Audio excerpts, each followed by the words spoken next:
The best revenge is not to be like your enemy. What if I told you that every person who's ever wronged you is already facing consequences, whether they realize it or not? That the universe, or call it karma, is quietly balancing the scales while you focus on your own growth. Imagine the satisfaction of knowing that justice doesn't always need your hand to act, and that those who hurt you are often the ones who suffer in ways they never anticipated. In this video, we're diving deep into 7 unmistakable signs that karma is already at work on those who have caused you pain. These aren't just random coincidences. They are patterns, subtle warnings, and lessons written into the fabric of life itself. You'll learn to recognize them, understand them, and most importantly, detach from the temptation of seeking revenge. Stick with me till the very end, because each sign builds upon the last, revealing a clear, powerful picture of how the universe restores balance. By the time you finish watching, you won't just see karma differently. You'll feel a deep, stoic calm knowing that what is yours cannot be stolen, and what was theirs cannot escape consequences. Number 1, they face constant, unexpected obstacles. Have you ever noticed how some people seem to constantly run into walls, even when they think the path ahead is clear? That's the energy of karma at work, quietly, steadily realigning the scales for those who have caused harm. When someone has hurt you intentionally, they may think they've walked away untouched, that their actions won't have consequences. But life has a way of delivering subtle, persistent lessons. You watch as doors close just as quickly as they open, opportunities slip through their fingers, and even the simplest plans seem to encounter invisible resistance. The obstacles they face aren't random. They are the natural pushback of the universe, a reflection of the imbalance they've created in the lives of others. As once said, the universe is change. Our life is what our thoughts make it. The universe doesn't forget, and neither does the energy of what they set in motion. You have to understand that when you've been wronged, there's a quiet satisfaction in observing the natural order restore itself. It's not about wishing misfortune upon them. That's a trap of the ego. It's about noticing that life has its own way of protecting you and ensuring justice is served without your constant intervention. When you focus on your own growth, on fortifying your mind and refining your character, karma handles the rest.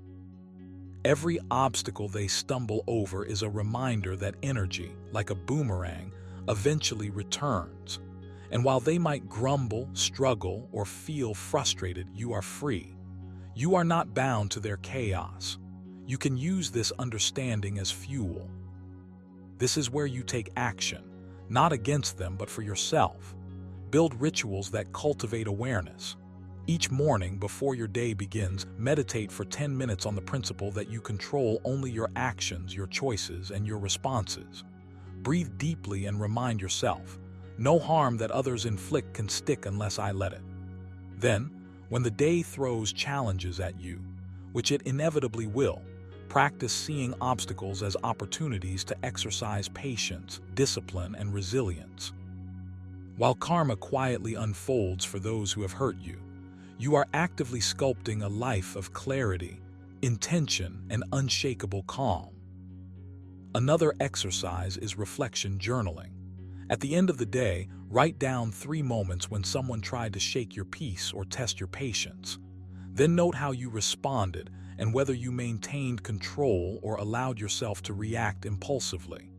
Over time, you'll see that your own mastery of response is the real victory. You're not waiting for karma to catch up, you're embodying it yourself. And here's the quiet truth. The more you focus on your growth, the more apparent it becomes that life has a way of handling those who act with malice. They encounter delays, setbacks, and disruptions that can't be explained by coincidence alone. Every obstacle they face, every plan thwarted, is a reflection of the harm they've created, and it reminds you of your choice to rise above. Don't let resentment fester. Channel the energy you would spend on bitterness into sharpening your mind, your routines, and your character. Remember Epictetus' words, "It's not what happens to you, but how you react to it that matters." Each obstacle they face is a mirror, showing that life naturally rebalances itself. But your focus must remain unwavering. Build morning rituals that anchor your energy, strengthen your body, and clarify your intentions. Use Stoic reflection to detach from what you cannot control, and cultivate the inner freedom that leaves no room for regret or revenge. By doing so, you not only protect yourself from harm, but you also witness karma's work in motion without needing it to be loud, dramatic, or public. Life has a rhythm, and justice has a rhythm too. They face constant, unexpected obstacles, yes, but you, with your awareness, your habits, and your calm, stand above it. Let that knowledge fill you with quiet strength, and let every day be a reminder to focus only on what's within your control, your growth, your peace, and your unwavering commitment to living a life of purpose. Number 2, their plans repeatedly backfire. Have you noticed how some people's schemes seem to unravel on their own? It's as if the universe quietly intervenes, whispering that their intentions to harm will never bear fruit. When someone has wronged you, it's natural to watch and wonder if justice or karma is at play. One of the most unmistakable signs is when their plans repeatedly backfire. Every attempt they make to undermine you, to manipulate circumstances, to twist outcomes in their favor, somehow falls apart. It's almost poetic, isn't it? The Stoics remind us that we are not disturbed by events but by the views we take of them. Epictetus. Your focus isn't on getting revenge. It's on observing how the natural order corrects itself. And in doing so, you reinforce your own calm and clarity. You begin to see that their failures aren't your responsibility. They are the consequence of actions rooted in selfishness, malice, or ignorance. Now you might feel an urge to gloat when you witness this. Resist it. Stoicism teaches restraint and inner control. Instead of reveling in their misfortune, let it serve as a mirror. Ask yourself, how would I act if I were in their place? How can I ensure my intentions never lead me down a path that traps me in a cycle of harm? By contemplating these questions, you're training your mind to respond with wisdom rather than emotion. You're cultivating a habit of reflection, of watching the unfolding of life without needing to interfere. And here's the key. When you notice their plans backfiring, you are not only witnessing karma, you are learning. You're learning to detach from their drama, to anchor yourself in your own principles, and to walk forward with serenity. There's an exercise you can adopt today. Each time you encounter evidence that someone's manipulative schemes are failing, pause and take 3 deep breaths. With each breath, silently affirm, I release what is not mine to control. I focus on my own growth and virtue. This simple practice trains your mind to notice consequences without feeding into resentment. It allows you to observe life as it is, rather than being pulled into the chaos of others' misdeeds. Soon, you'll find that your energy remains intact, your clarity sharp, and your reactions measured. You are no longer a participant in their failed strategies. You are a calm observer of life's natural balance. Take it a step further. Visualize the intentions they cast into the world as seeds. Notice how seeds planted with ill will struggle to grow, while those you plant with care, patience, and integrity flourish over time. The backfiring of their plans becomes a silent reminder that virtue has a rhythm, that the universe has a way of balancing actions and consequences, and that your focus must remain on what is within your control. Said, the universe is change. Our life is what our thoughts make it. Let that sink in. The chaos they attempt to sow can never touch the sanctuary of your mind unless you allow it to.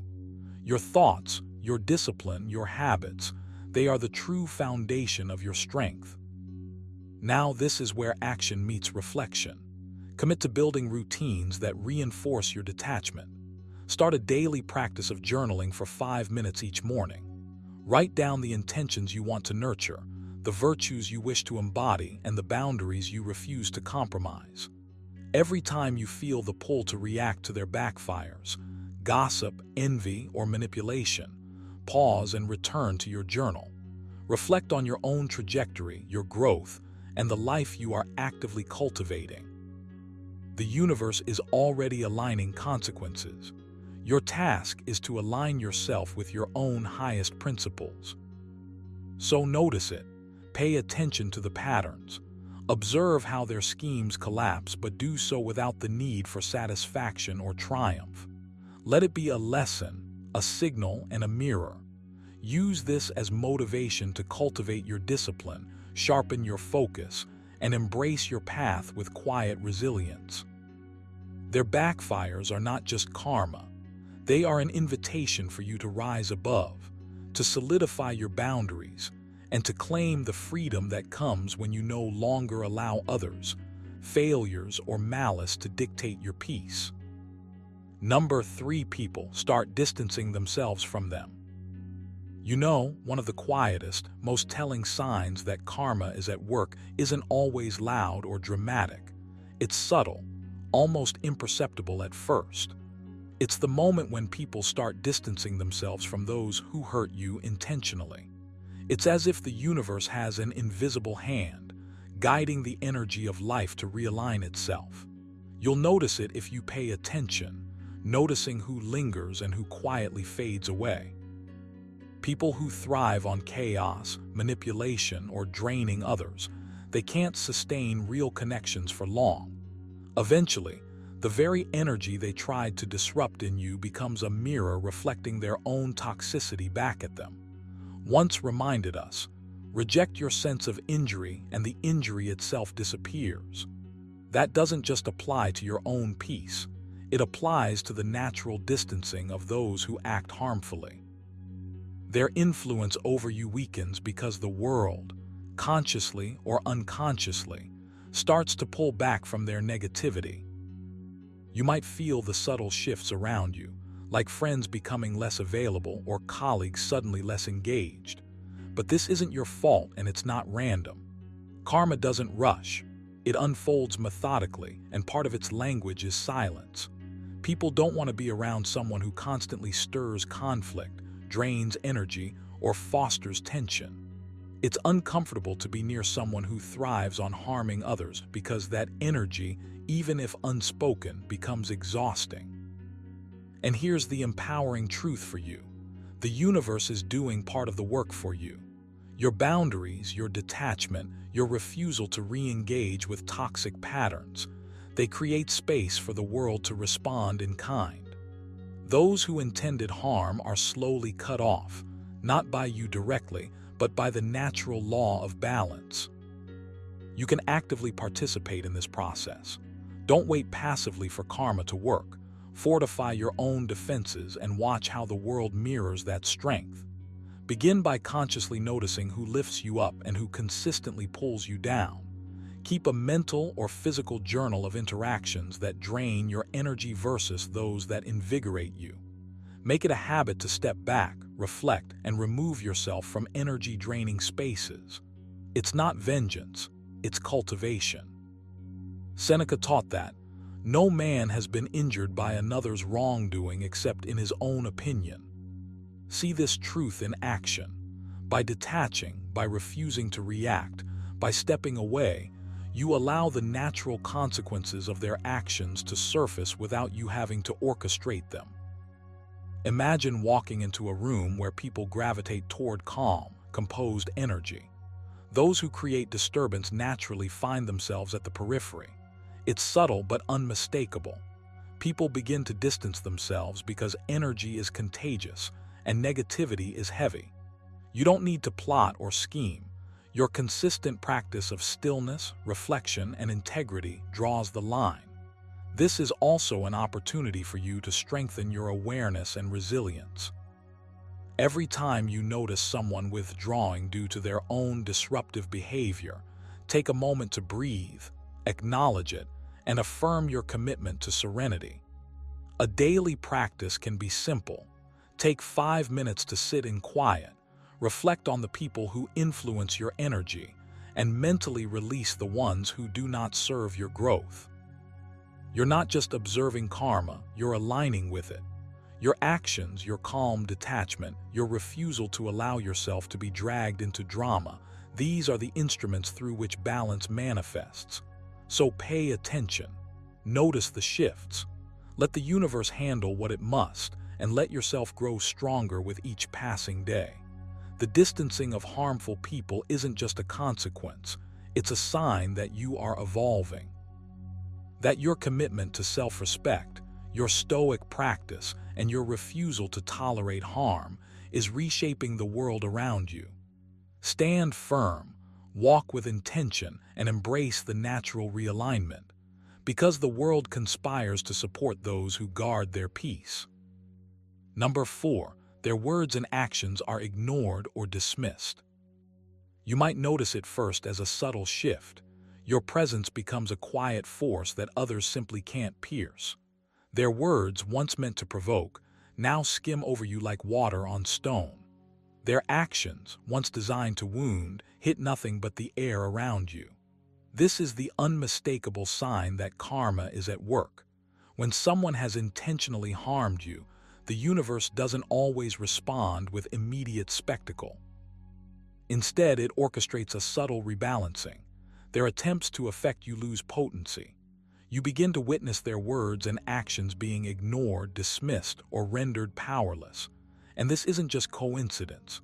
It's the natural alignment of cause and consequence, the silent work of justice that the Stoics revered as the order of the cosmos. Reminds us, the universe is change. Our life is what our thoughts make it. Your calm, unshakable presence shifts the very field around them. You can feel the difference in how you engage with them. No longer do you respond with agitation or defensiveness. Instead, you cultivate a deliberate stillness, a mindful detachment. Their insults bounce off the armor of your measured attention. Their manipulations collapse under the weight of your indifference. You are no longer a target, you are a force of serene clarity. This is not passive resignation, it is active mastery. It is the Stoic principle in motion. You cannot control the intentions of others, but you can control the fortress of your own mind. Epictetus said, "It's not what happens to you, but how you react to it that matters." When you stop giving them a reaction, when you stop allowing their attempts to stir you, you reclaim your power and set the universe's balance into motion. Now, this isn't about waiting for some cosmic scoreboard to tick. You take conscious action every single day to ensure that their words and actions hold no sway. Start by observing yourself each time you feel that old familiar sting of offense. Breathe. Step back. Record it in your journal, not as a complaint, but as a notation of your growing resilience. Ask yourself, do their words matter in the grand narrative of my life? Does their opinion define me? Slowly, over time, you will notice a pattern. The more you ignore, the more irrelevant they become. Their presence is diluted by your indifference. Their attempts at control are like shadows in the sunlight of your awareness. Make it a practice to reinforce this boundary. Meditate each morning on the impermanence of external judgment. Visualize yourself as a mountain, unmoved by storms, unshaken by winds. Each time someone tries to provoke, picture their words slipping past you, absorbed into nothingness. This is not just mental imagery, it is a daily exercise in liberation. Write down their actions, then consciously release them. Place them in the realm of things outside your control. Feel the weight lift. Let your reactions become intentional, measured, and sparing, rather than automatic. And here's the subtle, beautiful part. As you grow indifferent to their attempts to harm, you begin to notice a quiet shift in the world around you. Karma doesn't always strike with thunder. Often, it works in whispers. Their schemes, manipulations, and provocations start to falter on their own. Their influence wanes not because you plotted it, but because you refuse to feed it with attention or energy. The universe has its way of balancing scales, and your steady, calm focus becomes a catalyst for justice without malice. You embody the Stoic ideal, detached, vigilant, and unshakable. Your life becomes proof that letting go of reaction is far more powerful than any counterstrike. So adopt this habit. Make ignoring what was meant to wound a daily ritual. Strengthen your mental armor.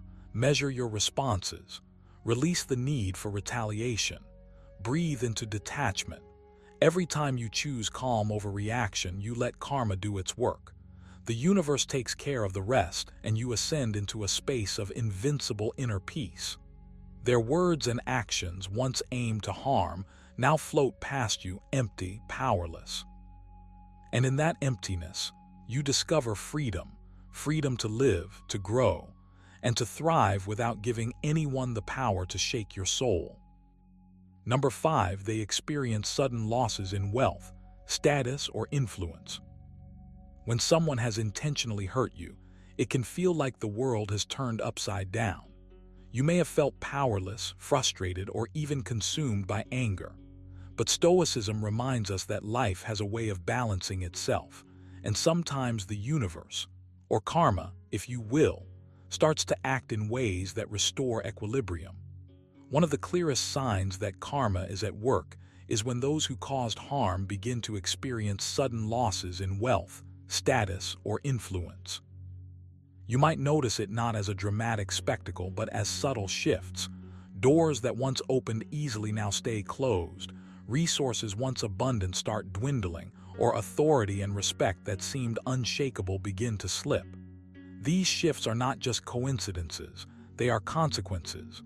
Once said, "The universe is change, our life is what our thoughts make it." That includes the ripple effects of the choices people make against you. Their actions set in motion forces that they may never fully comprehend, but you can observe the results if you keep your eyes open. This is where your perspective matters the most. You have the power to see these events not with vindictive satisfaction, but with calm clarity. Recognize the patterns. When you notice someone losing influence or wealth, instead of letting resentment fester or celebrating quietly in your mind, use it as an opportunity to reflect on your own path. Ask yourself, am I protecting my resources? Am I guarding my energy? Karma doesn't need your approval to work, but you benefit when you learn from its lessons. Write down the shifts you observe. Track the small and large changes in those who once sought to harm you.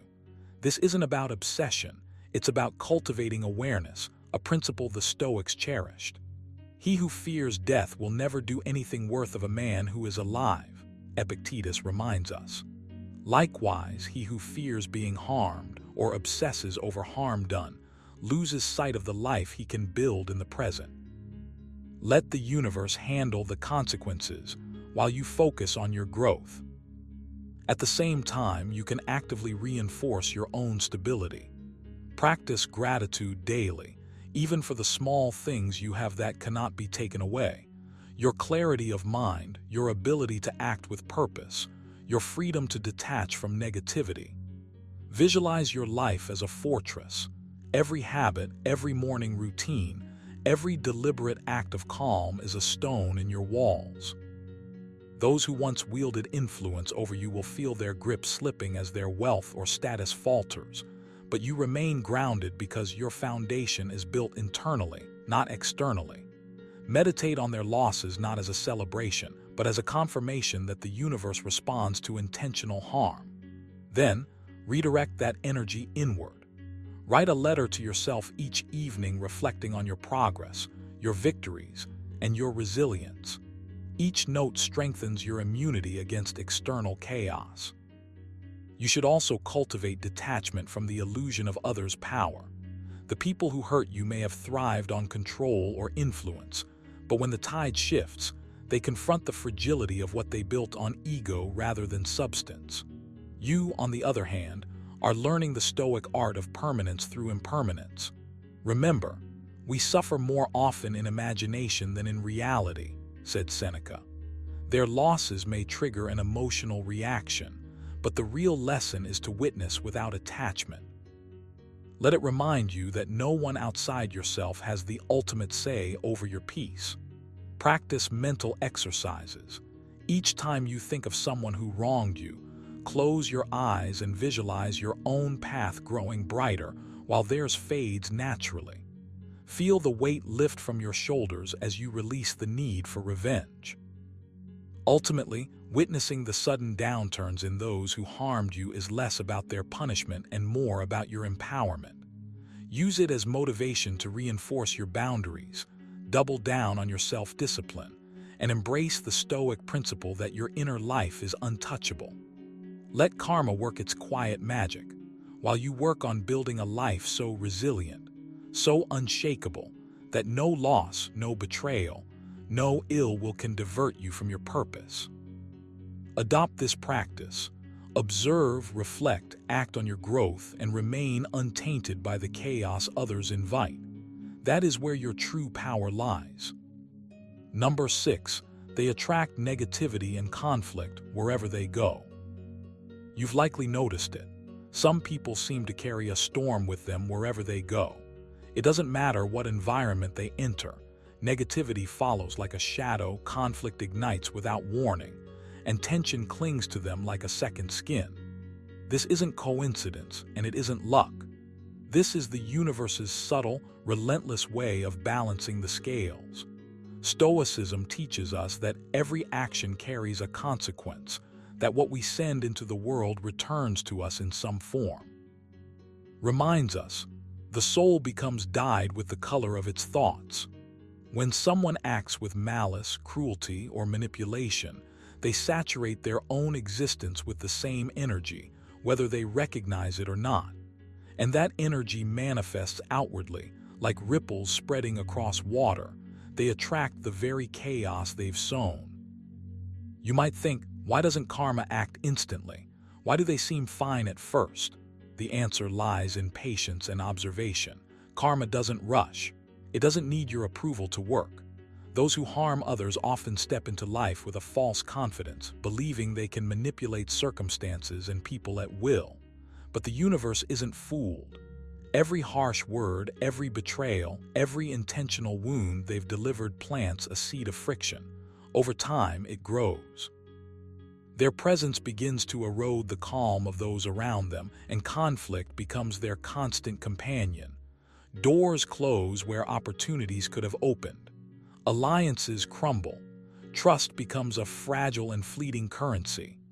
The negativity they've nurtured returns to them, not as punishment, but as a natural consequence. Now here, where you need to pay attention because this is your moment of empowerment. You don't have to watch it unfold from the sidelines. You don't have to stew in anger or replay every slight in your mind. Instead, you can adopt practices that amplify your inner clarity and strengthen your boundaries. Begin by observing your own environment and the people you interact with. Ask yourself, does this person bring tension, resentment, or unnecessary drama into my life? If the answer is yes, act, not with vengeance, not with malice, but with decisive detachment.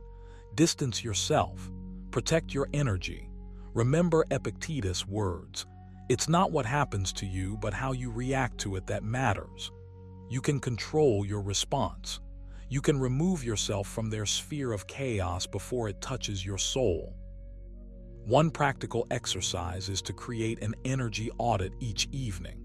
Reflect on the interactions you had that day. Who left you feeling drained or unsettled? Who sparked conflict unnecessarily? Journal these observations without judgment, purely as data. Over time, patterns will emerge, and you will see clearly who consistently attracts negativity, and more importantly, who you can step away from. Another practice is mindful detachment in the moment. When confronted with someone who thrives on chaos, take a slow breath and visualize a shield around you. Feel the tension hitting the barrier but never penetrating your calm.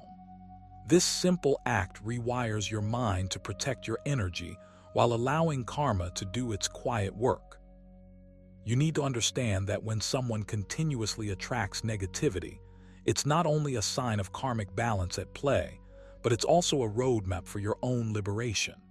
The universe is showing you who belongs in your inner circle and who does not. Take this lesson seriously. Actively choose to surround yourself with people who elevate you, who encourage calm and constructive energy. Detach from those who cannot do so, and watch how life starts to favor you in subtle, profound ways. The chaos they summon will eventually consume them, while you remain grounded, peaceful, and clear-minded. The message is simple. You cannot control the world, but you can control what you allow into your life. You cannot force karma to act, but you can observe its rhythm and step away from the harm it is meant to balance. So start today. Strengthen your boundaries, guard your energy, and trust that those who hurt intentionally will meet the consequences of their own making. Walk forward with calm certainty, because the universe always has a way of returning what is sent, and you have the power to rise above it. Number 7, their past misdeeds resurface to haunt them. You need to understand this. Those who have hurt you will eventually confront the consequences of their actions, even if it isn't immediately visible. There's a law deeper than human judgment, a rhythm of justice that Stoics would call the natural order of things. Once reminded us, the universe is change. Our life is what our thoughts make it. That doesn't just apply to you, it applies to everyone. When someone intentionally causes pain, they set in motion patterns that will inevitably loop back to them. Their past misdeeds aren't buried.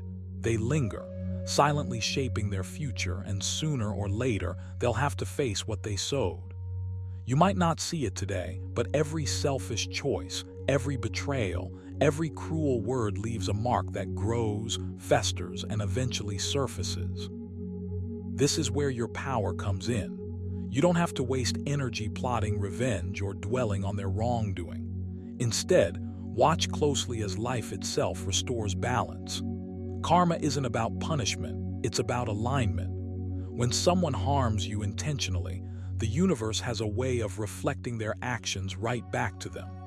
Their dishonesty, manipulation, or cruelty will manifest consequences, sometimes in ways they least expect.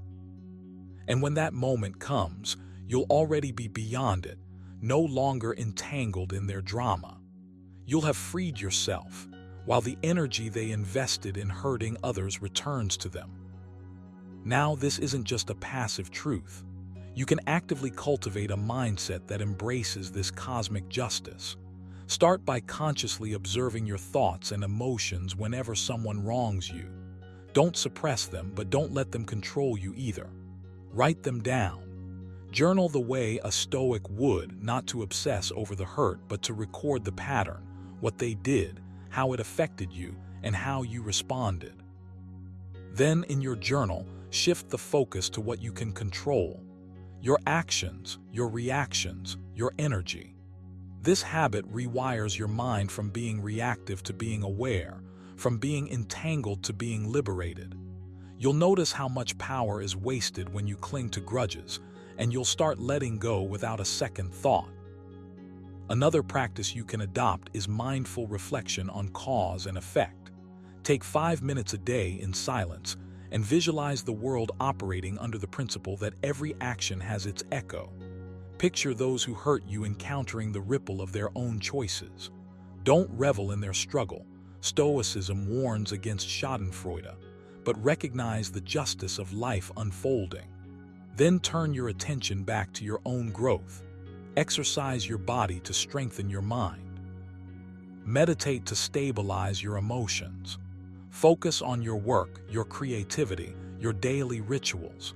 Every step you take toward mastery of yourself reinforces the truth that you do not need to manipulate fate. It is already aligned. Remember, the Stoics teach us to control what is within our power and release what is not.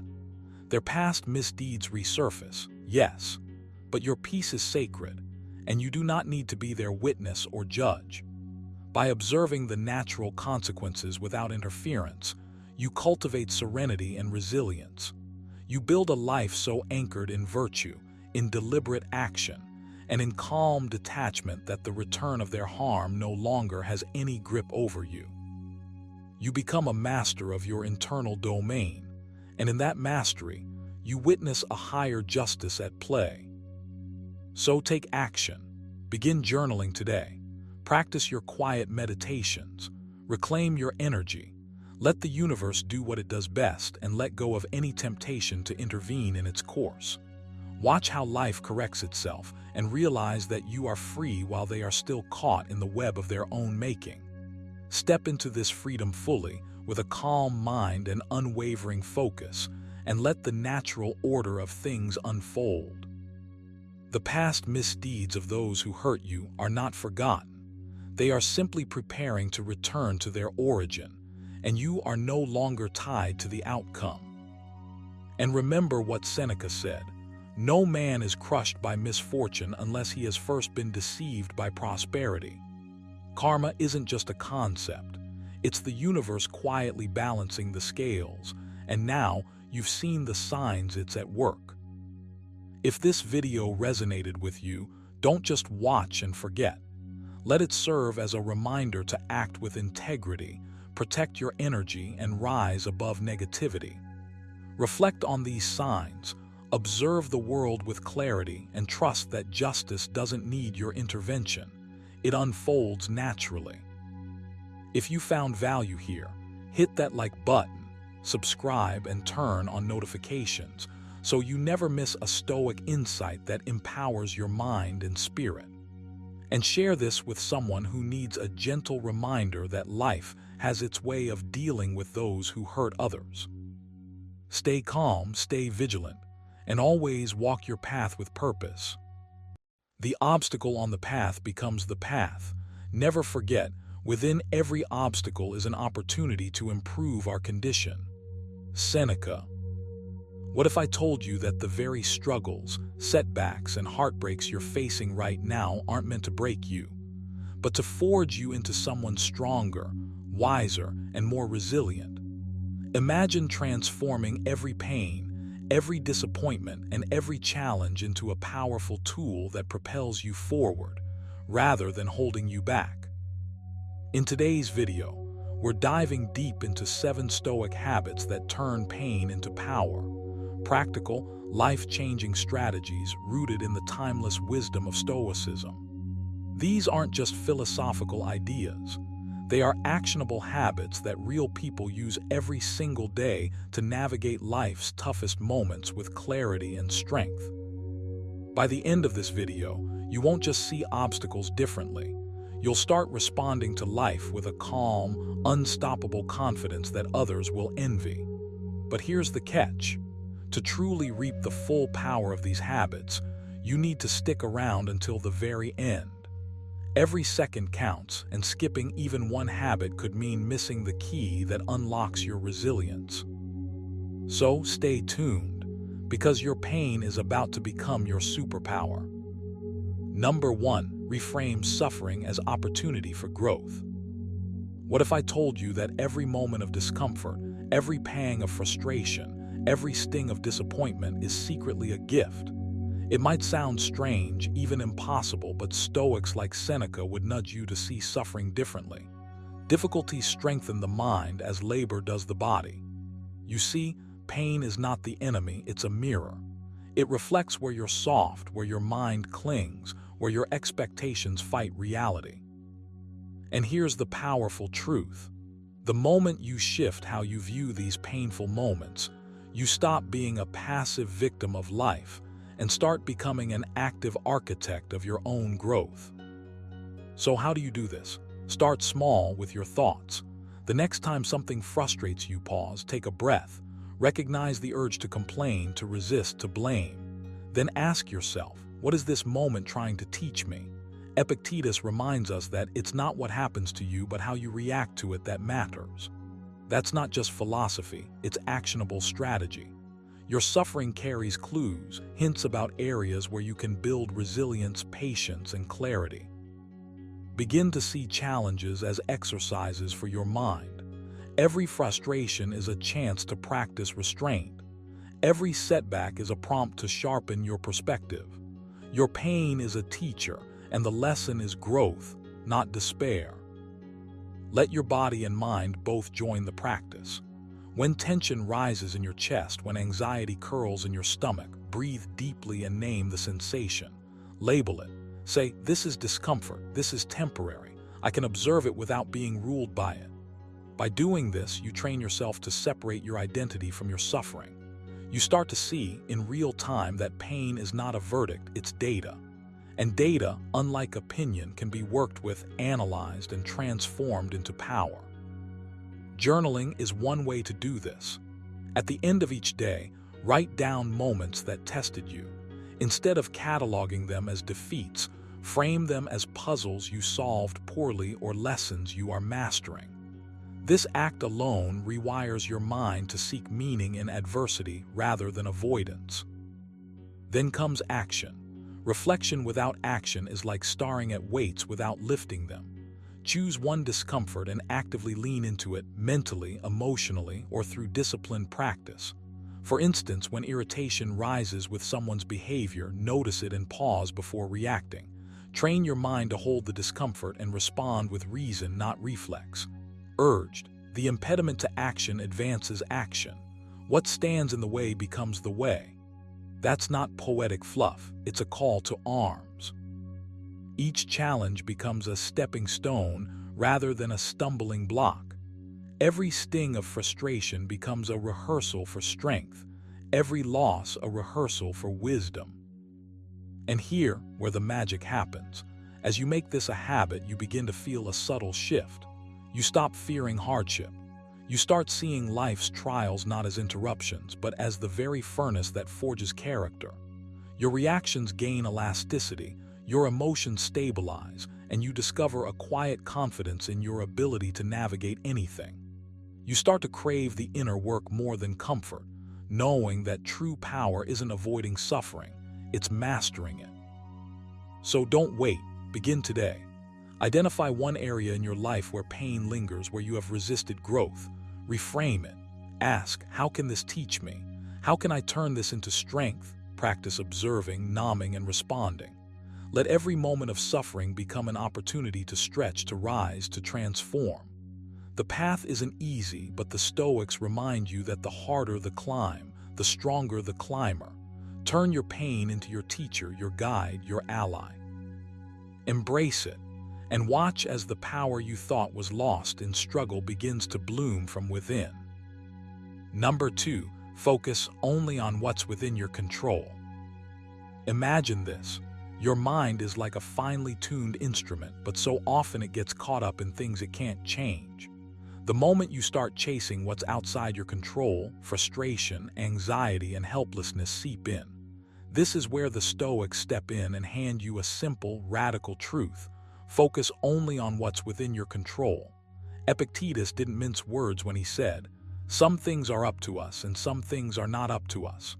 Let those words sink in. You cannot control other people's words, their opinions, the shifting tides of fate, or the unpredictable twists of life. But you can control your own thoughts, your responses, your choices, your actions. And here lies your power. When you consistently direct your energy toward what you can influence, you start to notice a shift. Your mind becomes quieter, your decisions sharper. You're no longer dragged into the storm of external chaos. Start with a simple exercise. Pause whenever you feel irritation, fear, or anger rising. Ask yourself, is this something I can change? If the answer is yes, act thoughtfully, deliberately. If the answer is no, release it. Let it go. This practice isn't passive resignation, it's active liberation. Every time you choose where to place your energy, you reclaim a fragment of control, and with that comes confidence and clarity. It's tempting to fixate on outcomes, to try to manipulate situations or people to align with your desires. But that path leads only to disappointment. Reminds us that you have power over your mind, not outside events. Realize this and you will find strength. Strength doesn't come from bending the world to your will. It comes from mastering your own. Your thoughts, your focus, your effort. They are yours, unassailable, and infinitely fertile ground for growth.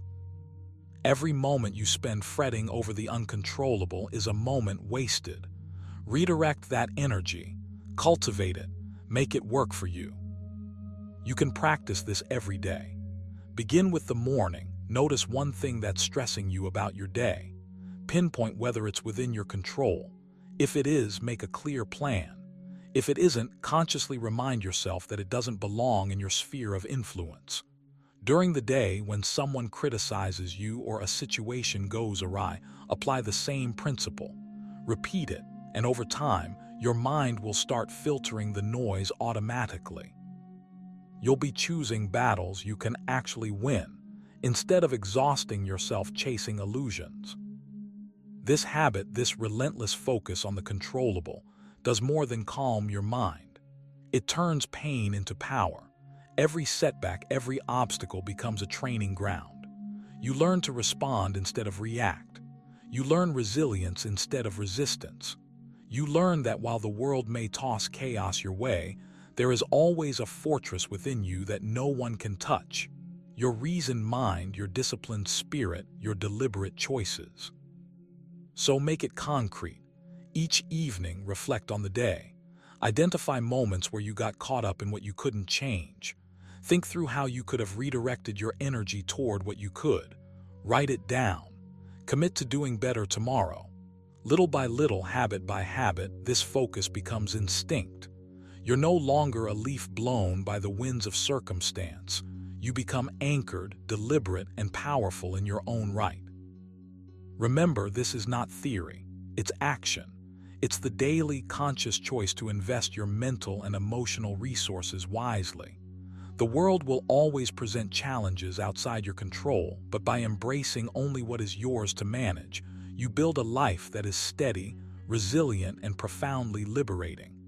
This is the essence of Stoic mastery, not control over the uncontrollable, but total command over yourself. Start now.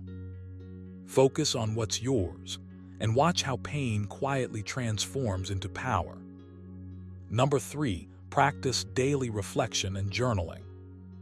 Imagine starting each day with a moment that belongs entirely to you, not rushed, not pressured, not cluttered by notifications or demands.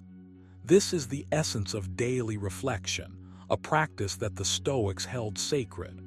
In his meditations, constantly reminded himself to examine his thoughts, his actions, and the way he responded to the world. You can do the same. By taking a few minutes every morning or evening to pause and reflect, you create a space where pain is no longer a blind force that pushes you around, but a tool you can study, understand, and transform into strength. Reflection is like holding up a mirror to your mind. You observe, you note, and you adjust. The power is in noticing patterns, in understanding triggers, in seeing how your emotions rise and fall without letting them sweep you away. This is how the Stoics trained themselves, not to be numb, not to ignore discomfort, but to gain mastery over their internal world. Journaling is the practical side of this reflection. It's not about writing beautifully or producing something anyone else will read. It's about writing for your own clarity, for your own growth. As you put pen to paper, you externalize thoughts that would otherwise swirl in your mind and cloud your judgment. This simple act can illuminate the roots of your suffering, showing where your judgments, expectations, or attachments have intensified your pain. Seneca said, "We are always complaining that our days are few and acting as though there would be no end of them." Journaling helps you reclaim your time. You become aware of how your energy is spent, how your mind moves from fear to resentment, from envy to self-doubt. And once you see it, you can interrupt it. You can question it. You can redirect it. This is where power emerges. Pain becomes not something that overwhelms, but a signal, a guide, a teacher. The beauty of this habit lies in its simplicity and consistency. Start small.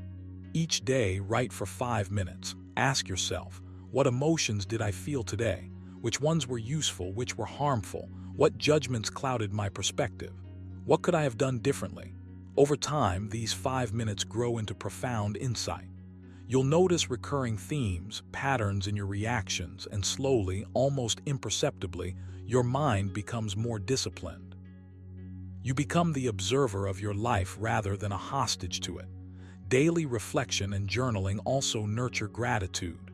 Even in pain, you can pause to acknowledge small victories, small lessons, and the resilience you are quietly building. This is the quiet alchemy of Stoicism, turning what feels heavy into fuel for your own growth. Try combining reflection with a small morning or evening ritual. Sit somewhere calm, free from distractions, breathe deeply, and ask yourself questions that matter. Don't rush. Let your mind roam and then gently guide it back to awareness. Write down your thoughts, even the messy, uncomfortable ones. Then read them again, perhaps at the end of the week, and notice the shifts in perspective. Epictetus taught that it is not events themselves that disturb us, but our opinions about them. Through journaling, you begin to see these opinions for what they are, separate from reality, and that realization is liberating. It is the very practice of transforming pain into power. Remember, this is not a passive habit. It requires honesty, courage, and persistence. Some days your entries may feel shallow or repetitive. That's okay. The process itself is what matters. Over time, this commitment to self-reflection and journaling builds an inner resilience that no external circumstance can shake. You start to meet life with calm, intentional responses instead of reactive impulses. You gain clarity in the fog of emotion. You find, as did, that every challenge, every discomfort, every sharp edge of pain can be met with dignity and transformed into insight. Daily reflection and journaling aren't just exercises. They are your daily rehearsal for mastery over yourself. They are the bridge between pain and power. Number 4, embrace voluntary discomfort to build resilience. Imagine for a moment that you could take control of the very discomfort that life throws at you. Not just endure it when it comes uninvited, but actively step into it on your own terms. This is the heart of embracing voluntary discomfort, a practice the Stoics held in high regard. Once reminded himself that the impediment to action advances action. What stands in the way becomes the way. The essence here is profound. Discomfort, rather than being your enemy, can become your teacher, your forge, your means of turning pain into power. When you deliberately seek small, controlled challenges, whether it's taking a cold shower, fasting for a few hours, or pushing yourself into unfamiliar tasks, you are training your mind and body to tolerate the unpredictable, to build a resilience that no external circumstance can easily shake. You begin to realize that comfort is a choice, not a given, and that you are far stronger than your momentary urges for ease or avoidance. Start with small acts, but do them consistently. Each time you step into mild discomfort, you send a message to yourself. You are not a slave to fleeting feelings of ease or pleasure. You are a sovereign of your own mind and body. This is not about martyrdom or unnecessary suffering. It's about cultivating the muscle of endurance. Seneca put it simply, "It is not that we have a short time to live, but that we waste much of it in avoiding challenges." You can reframe your perspective so that each act of voluntary discomfort becomes an opportunity. Feeling the sting of a cold breeze, holding your breath a little longer, resisting the urge to snack. These are small exercises in self-command, in mastering impulses rather than being mastered by them. Over time, these moments compound into a sturdiness of character, an inner calm that persists even when chaos rages outside. Here, where the magic happens, once you are practiced in willingly facing discomfort, the unexpected pain of life loses its power to destabilize you. What once might have triggered panic or frustration now meets a calm, measured response. You learn to lean into life's challenges instead of recoiling from them. You start to see them as necessary friction, like a whetstone sharpening your resolve. You can even turn this into a daily exercise. Choose one uncomfortable act each day, something that stretches your endurance or tests your patience. Reflect afterward. Notice the subtle shift in your confidence, your sense of agency. Even brief periods of voluntary discomfort act as a rehearsal for the unpredictability of life. Remember, this practice is not about seeking pain for its own sake. It's about cultivating fortitude. Epictetus teaches, difficulties are things that show a person what they are. By deliberately engaging with difficulty, you reveal the strength you already possess. You train your mind to face challenges without flinching, to approach each obstacle with clarity and composure. And gradually, this habit reshapes your entire experience of hardship. Pain ceases to be a tyrant. It becomes a tutor. You learn to navigate life with a quiet confidence, knowing that you can endure more than you imagined, adapt more than you feared, and rise stronger with every trial.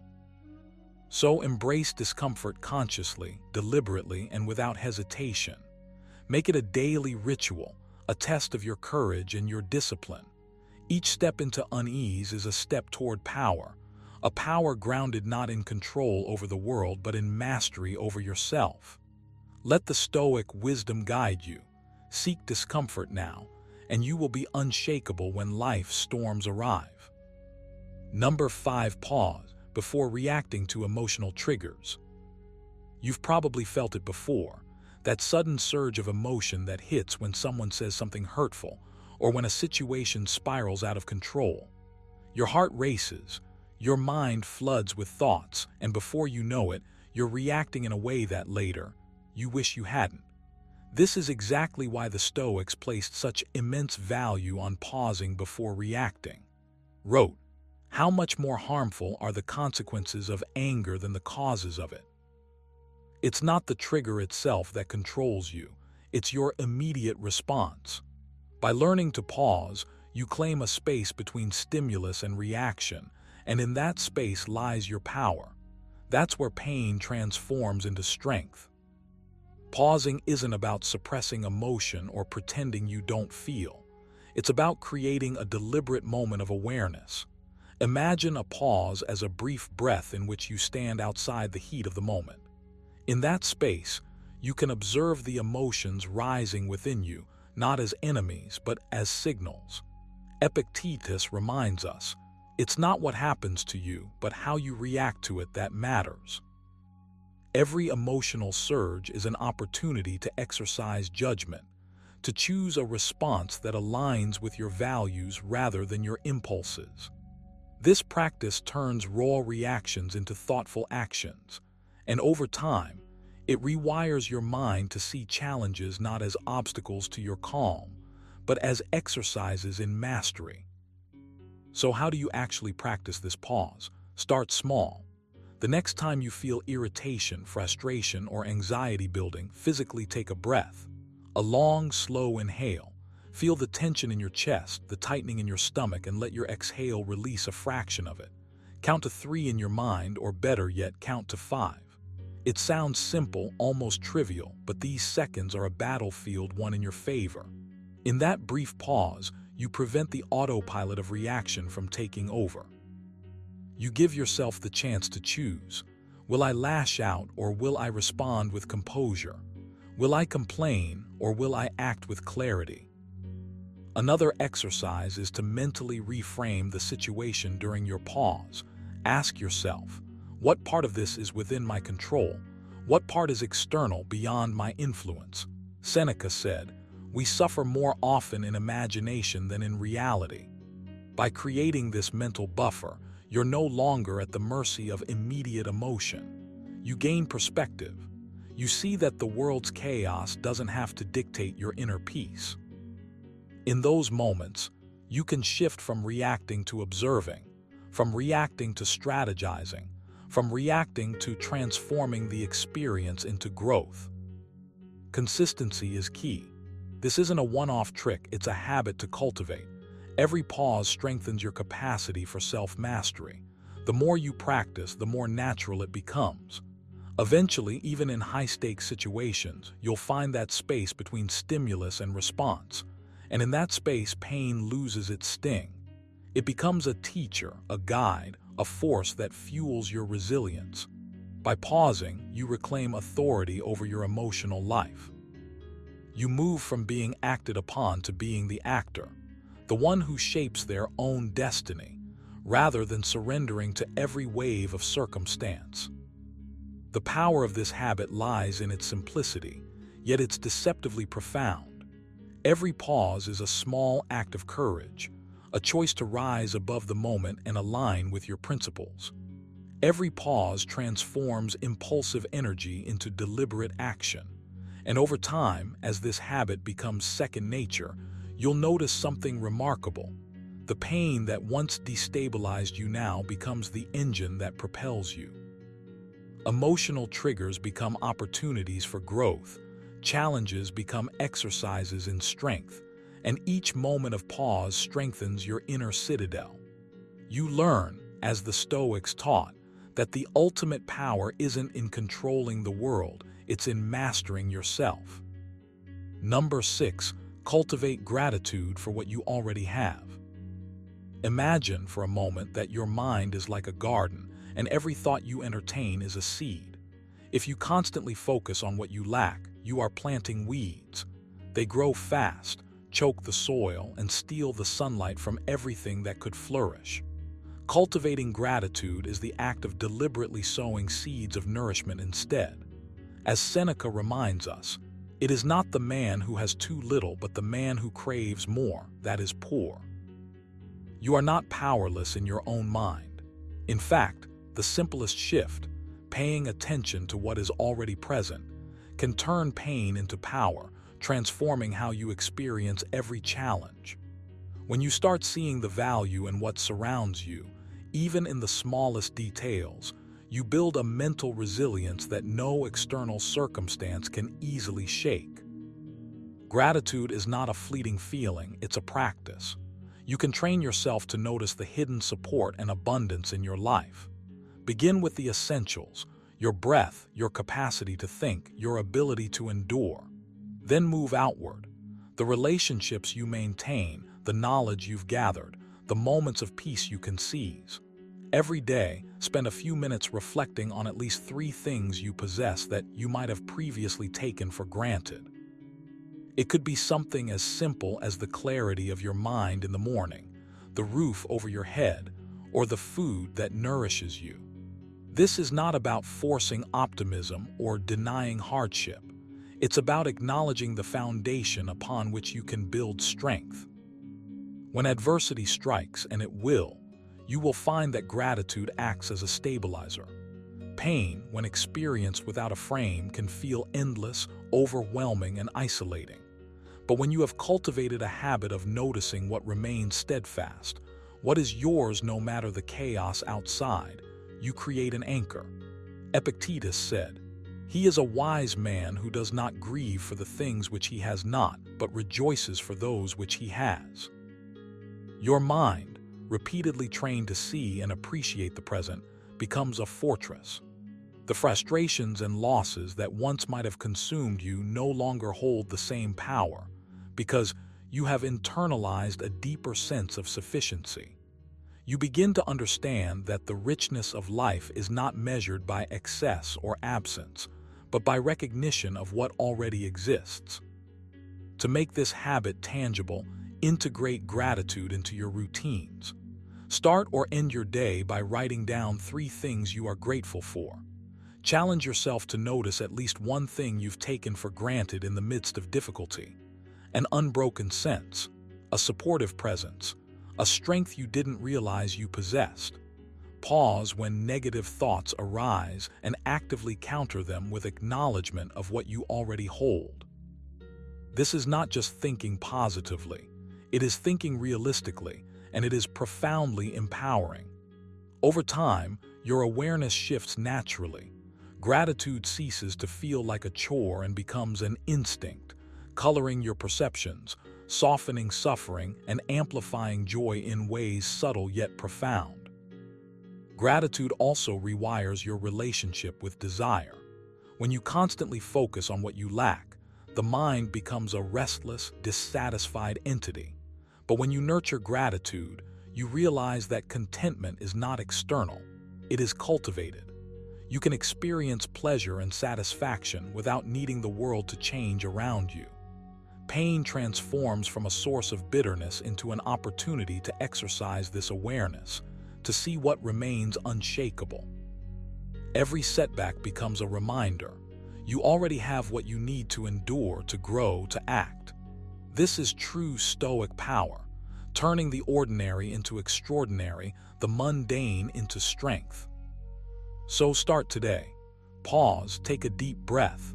Look at what you already possess. Recognize it, feel it, and let it anchor you. Gratitude is not a weakness or a luxury. It is a disciplined path to inner power.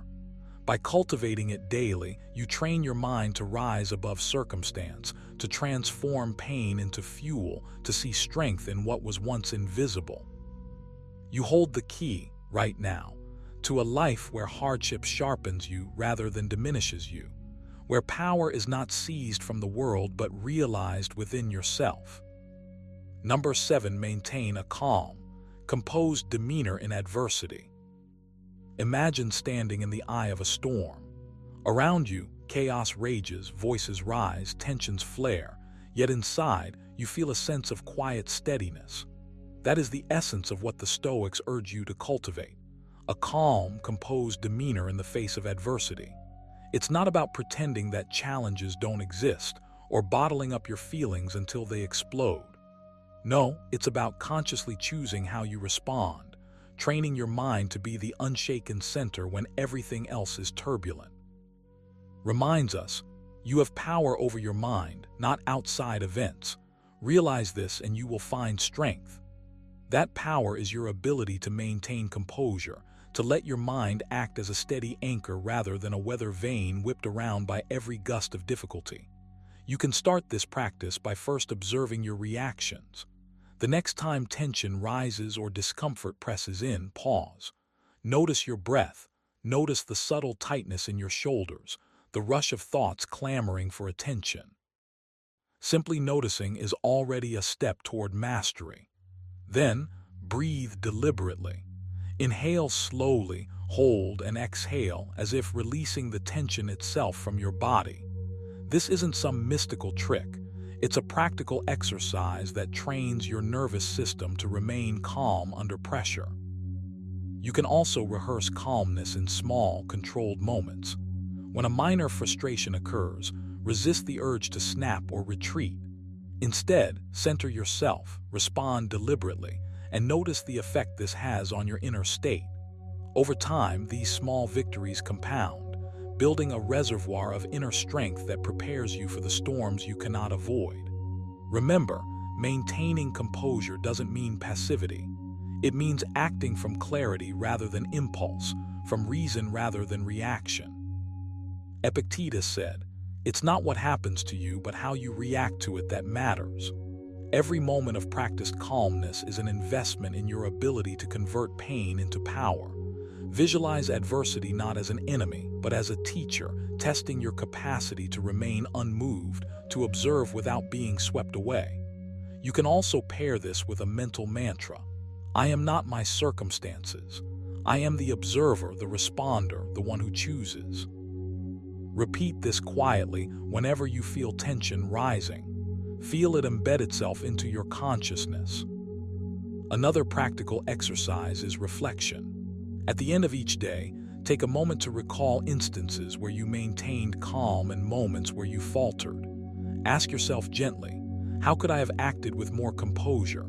How did staying calm change the outcome, or at least my experience of it? By doing this, you reinforce the habit and cultivate a mind that instinctively leans toward composure. Over time, this becomes less of a deliberate effort and more of a natural default. In adversity, your calmness is contagious. It radiates outward, shaping the atmosphere, influencing those around you without a word being spoken. This is the quiet power of a composed mind. It transforms chaos into opportunity, friction into clarity, and suffering into growth. So begin now. Every breath, every pause, every conscious choice to stay steady is a brick laid in the foundation of your inner fortress. You can't always control what life throws at you, but you can control whether it shakes you. This is your path to turning pain into power, by standing calm, grounded, and unwavering in the face of whatever comes. So there you have it, 7 powerful Stoic habits that can turn your pain into unstoppable strength. Remember, Stoicism isn't about avoiding life's challenges.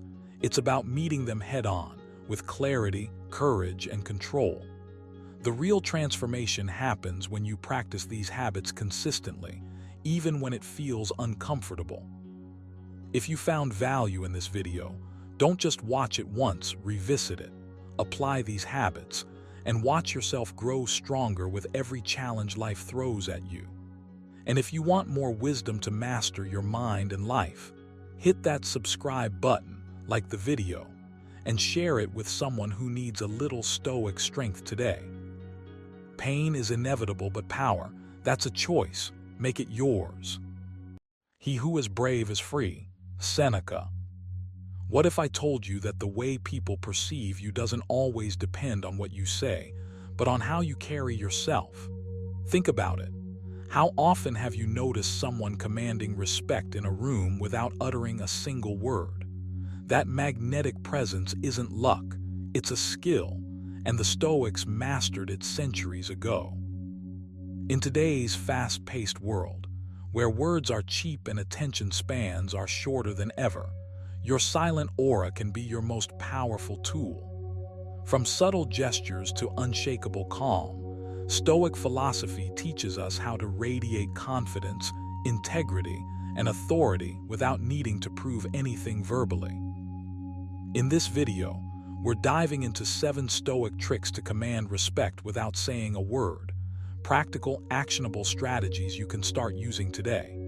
But here, the key.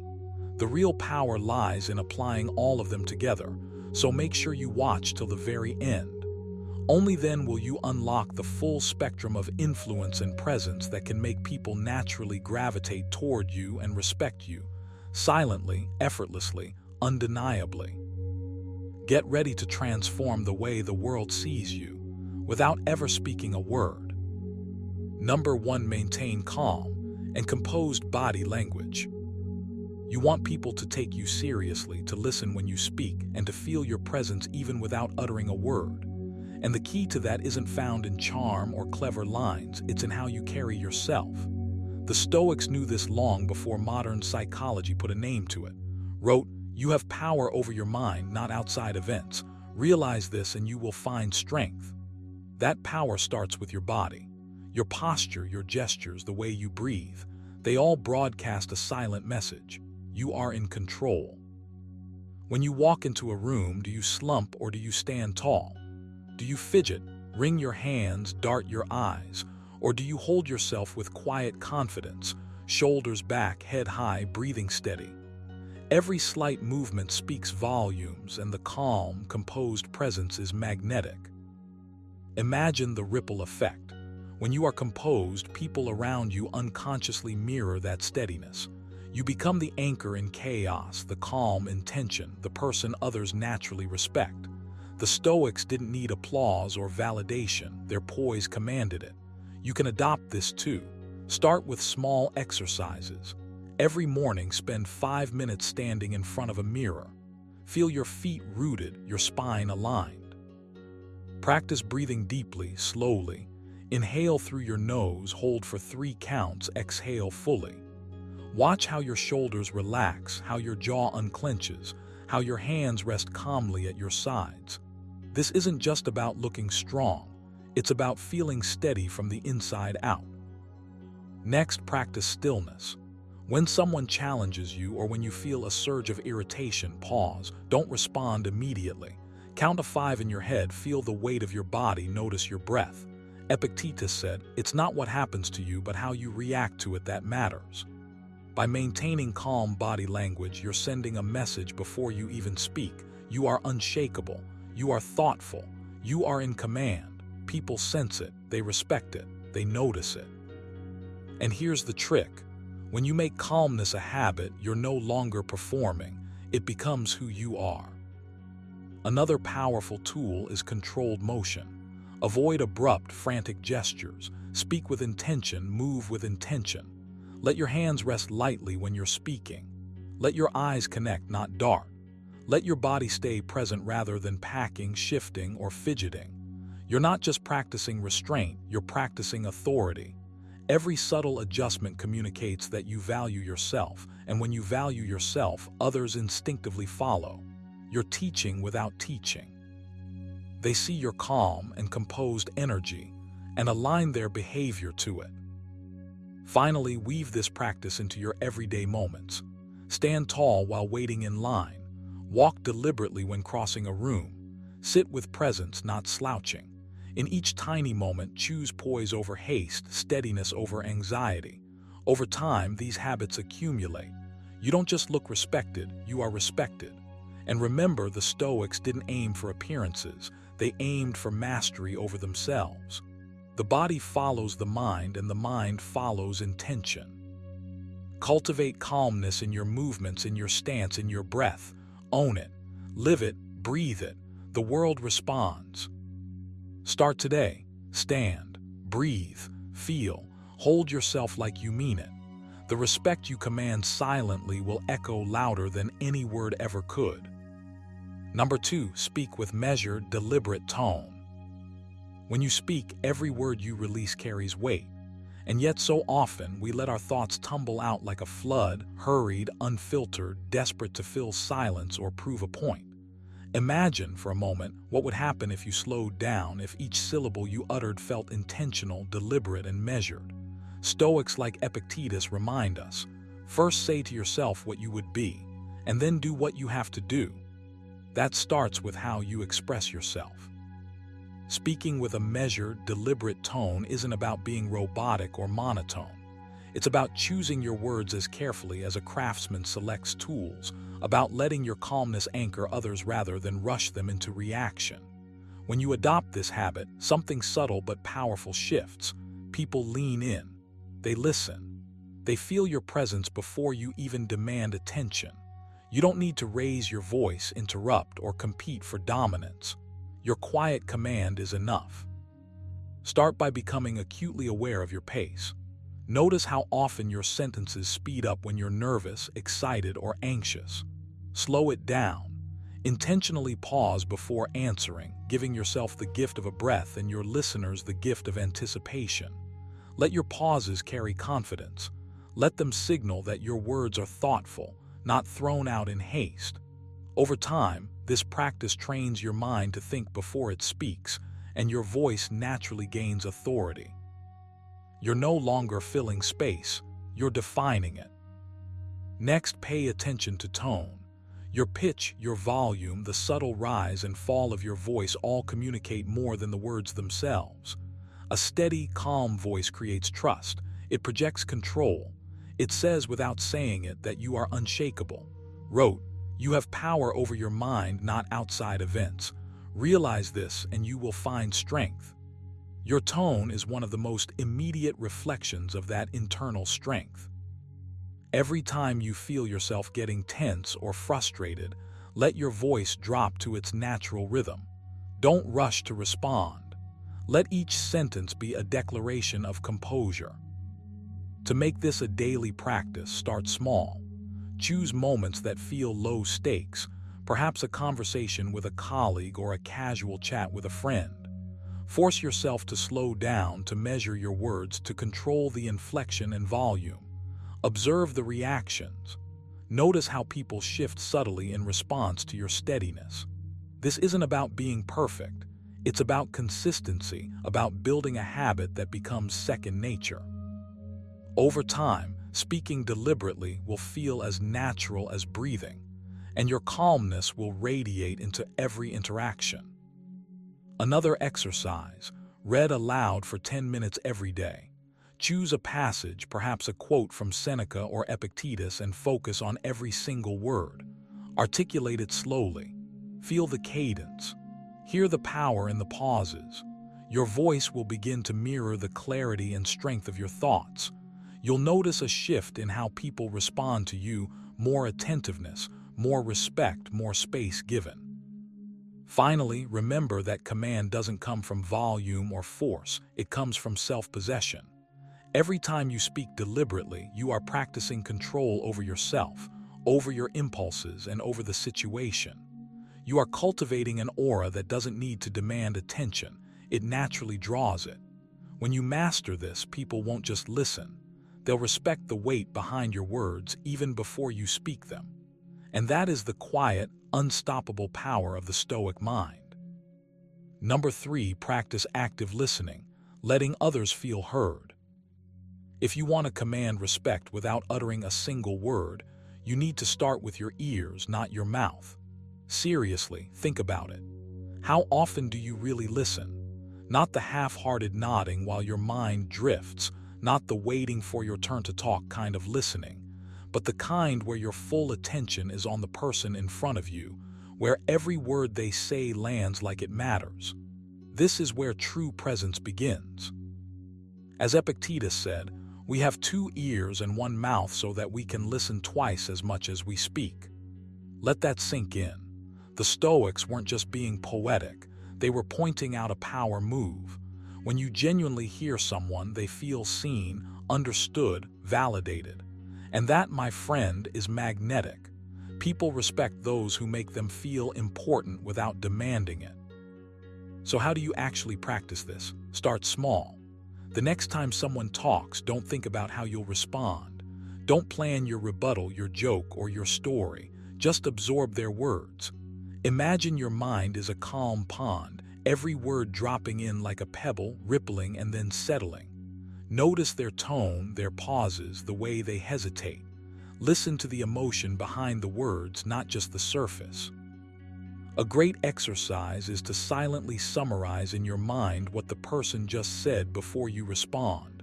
Not out loud, just internally. You'll be shocked at how differently you hear people when you slow down like this. And here, another twist that the Stoics loved. Don't rush to fill silence. Let it breathe. Let them elaborate.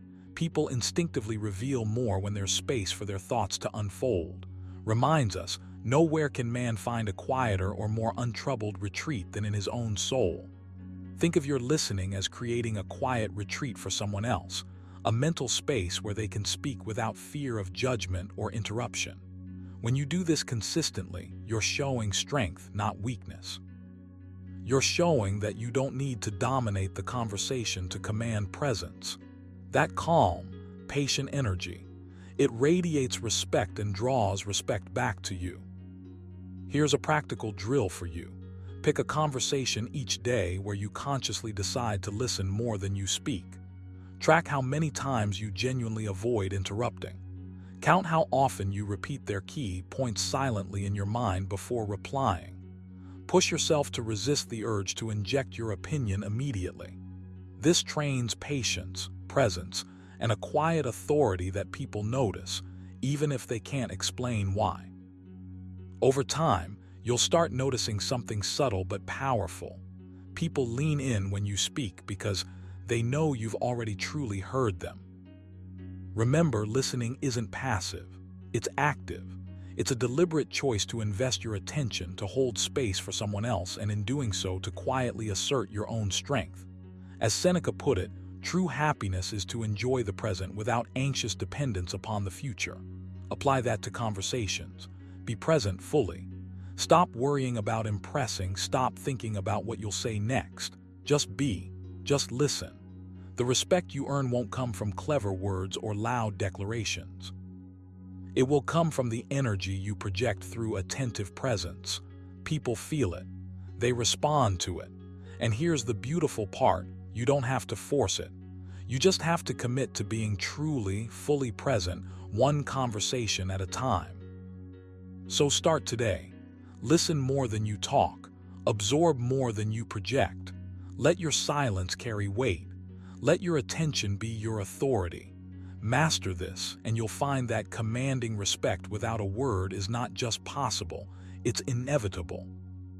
Number 4, keep consistent eye contact without starring. You know that moment when someone looks right through you like you're invisible, or the opposite, when someone's gaze is so piercing that you feel like they're trying to strip you bare with a single glance.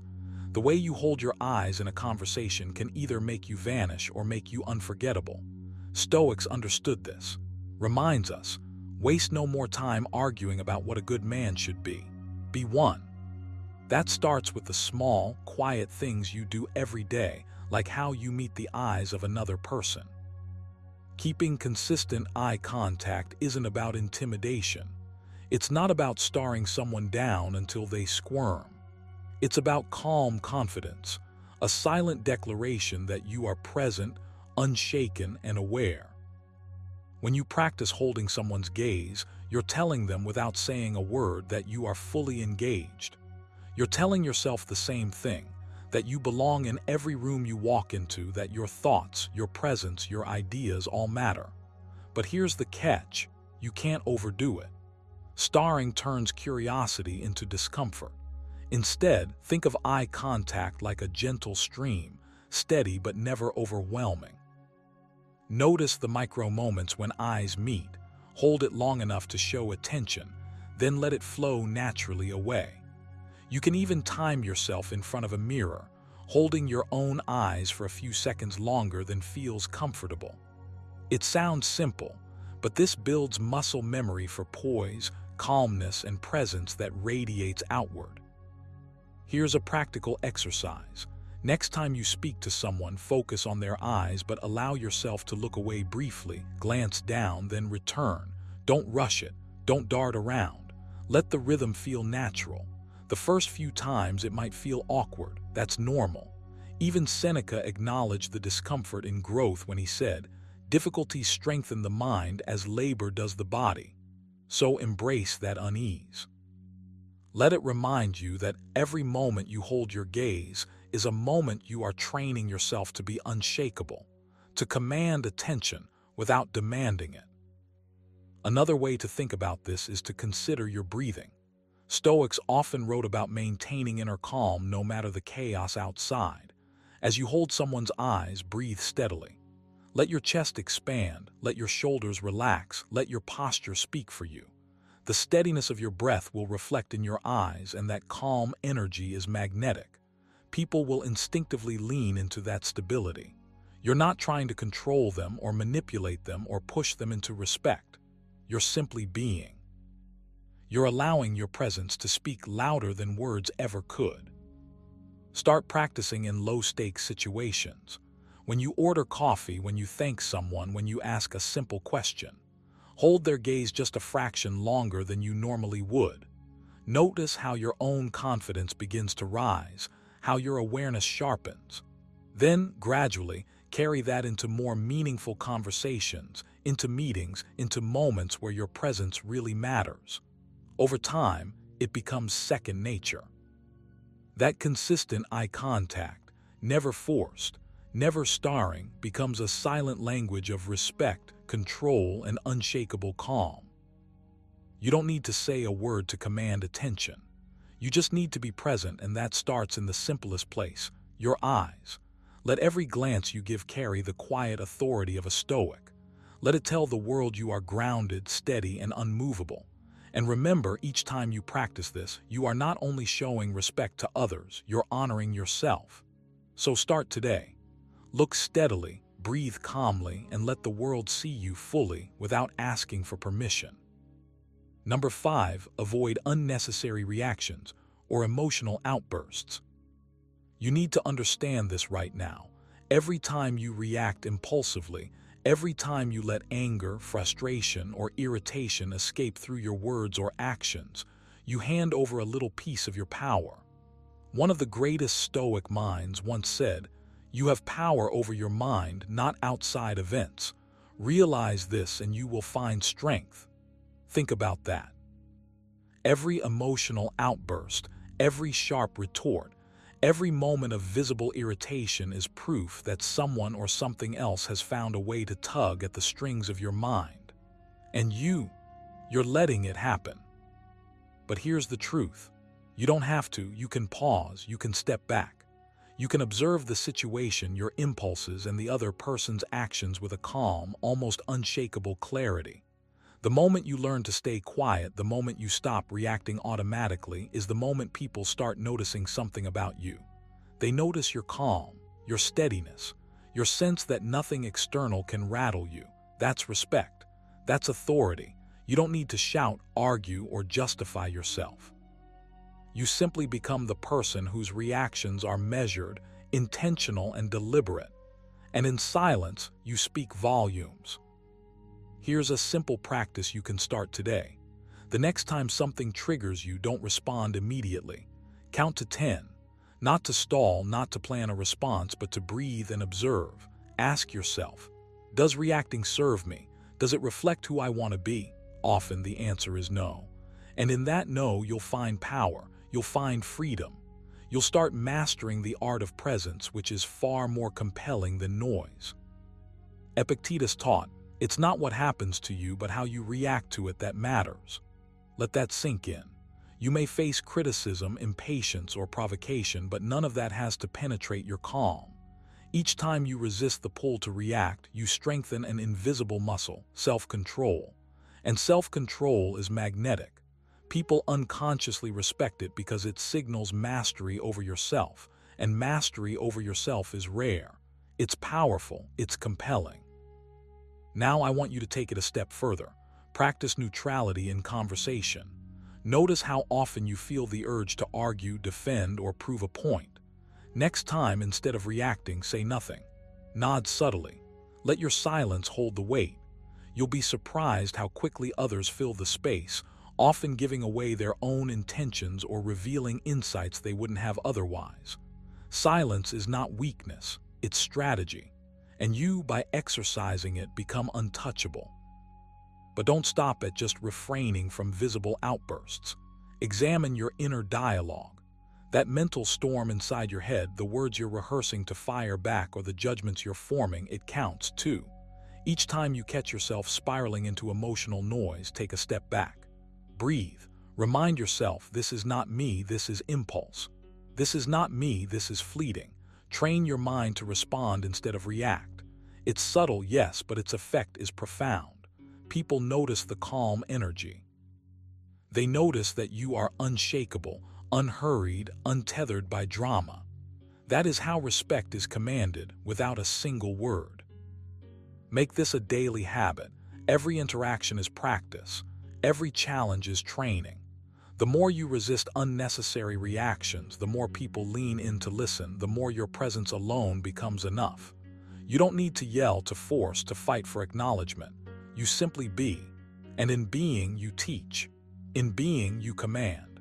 In being, you become someone impossible to manipulate, impossible to overlook, and impossible not to respect. Number 6, dress and groom in a way that reflects self-respect. If you want people to take you seriously, the first place to start is with yourself. Once said, you have power over your mind, not outside events. Realize this and you will find strength. But here's the thing, your mind doesn't live in isolation. It's housed in a body, and that body is what the world sees first. How you present yourself silently broadcasts who you are, what you value, and how you expect to be treated. Dressing and grooming in a way that reflects self-respect isn't about vanity. It's about sending a message, without speaking a word, that you value yourself and, by extension, you expect others to value you too. You can start by looking at the basics. Are your clothes clean, pressed, and fitting well? Are you carrying yourself in a way that matches the standards you want others to see? Small details, the way your shoes shine, the cut of your jacket, the neatness of your hair speak volumes. It doesn't have to be flashy or expensive. Stoics thrived on simplicity, and simplicity done with care radiates quiet authority. When you take the time to care for your appearance, you're training yourself in discipline, attention to detail, and self-respect.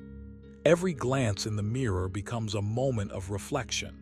Am I living up to the standards I set for myself? Now don't just think about the surface. Grooming is as much ritual as it is presentation. Make it a practice. Every morning, spend a few minutes intentionally brushing your hair, washing your face, trimming your nails, and straightening your posture. Do it with focus, as if this act alone could set the tone for your entire day. This isn't superficial, it's a mental rehearsal for self-respect. Every time you care for yourself, you remind your mind, I am worth it. And your body, conditioned to these small habits, will naturally exude confidence. People notice confidence before words ever reach their ears. Think about it this way. The world often judges quickly, and you get one shot at a first impression. Why leave it to chance? By dressing and grooming deliberately, you control the narrative of how you are perceived. Seneca advised, every night before you sleep, ask yourself, what good have I done today? You can adapt that for your mornings. What image am I projecting to the world today? Let your clothing and grooming become a reflection of the standards you hold for yourself. Don't let disorganization, wrinkled shirts, or unkempt hair silently tell the world that you accept less than your full potential. Start small. Pick one part of your routine, your outfit, your shoes, your hair, and commit to refining it for a week. Feel the difference in how you move, how you stand, how you're perceived. Then add another layer, your scent, the way you carry yourself, even the calm in your movements. These habits compound. Soon, you're not just appearing disciplined, you are disciplined. And that is magnetic. People can feel it. You don't have to demand respect. You silently command it through consistency, care, and attention to detail. Ultimately, dressing and grooming for self-respect is a form of Stoic practice. It's an external reflection of internal discipline. It's an exercise in control over the things you can control and in letting go of the noise of how others act. It trains you to act with purpose, to move through the world intentionally, and to embody a quiet strength that words can't convey. Start today. Stand taller in your shoes. Choose care over chaos. Polish not just your appearance, but your presence. Because when you value yourself first, the world has no choice but to follow. Number 7, stand firm in your principles without forcing them. You need to understand something fundamental about respect. It isn't something you demand, and it certainly isn't something you can force. True respect flows naturally when you stand firm in your principles, yet do so without shoving them down anyone's throat. Picture it, calm, unwavering, unshakable. That's the energy that draws people in, even if they don't fully understand why. Said, waste no more time arguing about what a good man should be. Be one. This isn't just philosophy, it's an actionable guide. You don't have to lecture anyone, prove anything, or broadcast your standards. You simply live them. You embody them. And when you do, people notice, subtly, almost instinctively, and they respect you for it. Start by identifying the principles that truly matter to you. Don't just pick generic ideas you think sound impressive. Dig deep. What makes you feel aligned? What are the standards you refuse to compromise on, even if it's uncomfortable? Write them down. Read them every morning. Let them shape your thoughts before you even step out the door. This isn't about rigidity, it's about clarity. When you know exactly who you are and what you stand for, you stop reacting to every passing influence, and that calm confidence is magnetic. Now here's the trick. You enforce your principles on yourself, not on others. You don't need to convince anyone, argue endlessly, or prove your point. You let your actions speak. As Epictetus put it, it's not what happens to you, but how you react to it that matters. Every time someone challenges you or pressures you to compromise, pause, breathe. Decide in that moment whether this aligns with your core values. If it does, act. If it doesn't, let it slide without resentment. That restraint, that quiet integrity, radiates more power than any shouting match ever could. To really make this part of your life, practice daily. Start with small, intentional choices. Say no to something that doesn't fit your values without. Hold your position in conversations where your perspective matters, but do so without forcing agreement. Every tiny moment you choose alignment over approval, you reinforce the habit. You're telling yourself and the world that your principles aren't negotiable, but your ego is, and that subtle balance is incredibly compelling. You also need to embrace patience. People may not respect your boundaries immediately. Some might push back or try to test your resolve. Don't flinch. Don't feel the need to justify yourself. Remember Seneca's words, "We are more often frightened than hurt, and we suffer more from imagination than from reality." Respect grows over time, often quietly like roots beneath the soil. If you rush it, if you force it, you destroy its authenticity. Stand firm, yes, but stand with patience and poise, letting the world catch up to your rhythm rather than dragging it along. Here's a practical exercise for you. Each day, pick one principle to focus on. Observe how you behave in alignment with it. When faced with a challenge, ask yourself, am I acting from my principles or reacting to external pressures? Note your answers. Over time, you'll notice a shift. Your presence will carry weight. People will sense the steadiness in you, even if they don't fully understand why. Your quiet strength becomes contagious. In the end, commanding respect without saying a word isn't about making noise. It's about living your principles so consistently, so gracefully, that they speak for you. The world responds to energy, not argument. Your consistency becomes your voice. Your integrity becomes your magnet. Stand firm, stand true, and let the ripple effect of your unshakable character do the talking. You don't need to force anyone to acknowledge you. The right people and the right opportunities will simply gravitate towards someone who knows their worth and moves through life with steady, unwavering conviction. And there you have it, 7 Stoic tricks to command respect without uttering a single word.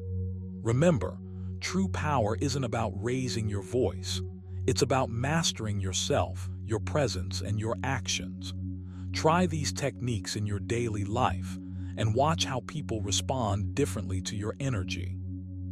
If you found this video helpful, hit that like button, subscribe for more insights on mastering life and mind, and share your favorite Stoic trick in the comments below. Which one will you start using today? I want to hear it. Until next time, stay calm, stay focused, and let your actions speak louder than words. It is the power of the mind to be unconquerable. Seneca. What if I told you that the words you choose can either build your legacy or tear it down faster than any mistake? Every phrase you utter leaves a mark. Some inspire respect, while others silently reveal weakness and ignorance. If you want to stand tall, think clearly, and command real influence, mastering what not to say is just as crucial as knowing what to speak. In today's world, where opinions flood every conversation and social media amplifies every slip, an intelligent man guards his speech with discipline and wisdom. The words you avoid saying say more about your character than the ones you speak aloud. So what are those 7 things a truly intelligent man never says? More importantly, why do these phrases hold the power to undermine your strength and credibility? Stay with me till the very end of this video. You'll uncover not only these 7 powerful truths, but also practical insights from Stoic philosophy that will transform how you communicate and how others perceive you. This isn't just about silence. It's about speaking with wisdom, confidence, and authority. Ready to level up your mind and your words? Let's dive in. Number 1, I don't need help. Saying I don't need help might sound like a badge of honor, a sign of strength. But here's the truth you need to face. Refusing help often traps you in unnecessary struggle. The Stoics knew this well. Seneca said, "No man is happy who does not think himself so." True strength lies not in pretending you have it all figured out, but in knowing when to lean on others and learn. When you say, "I don't need help," you shut down growth. You cut off the flow of wisdom and perspective that can elevate your understanding and performance. You turn a blind eye to the reality that even the greatest minds and toughest warriors had mentors, friends, and guides. That's not weakness, that's smart living. Imagine your mind as a garden. If you refuse to water it, it won't flourish. Refusing help is like saying your garden doesn't need rain or sunlight. You are starving your growth. Don't fool yourself by thinking you're invincible. The Stoics remind you, he is a wise man who does not grieve for the things which he has not, but rejoices for those which he has. Recognize what you do have, including the opportunity to learn from others. This isn't about dependence. It's about embracing your humanity. When you accept help, you expand your potential. You open your mind to new ideas, solutions, and strength you didn't realize you had access to. It's a choice to be humble, and humility is not defeat, it's mastery. Here's a practical step. Start small. The next time you face a challenge, pause before saying, "I got this." Ask yourself, could I benefit from another perspective? Is there someone who's walked this path before me? Reach out, listen, absorb.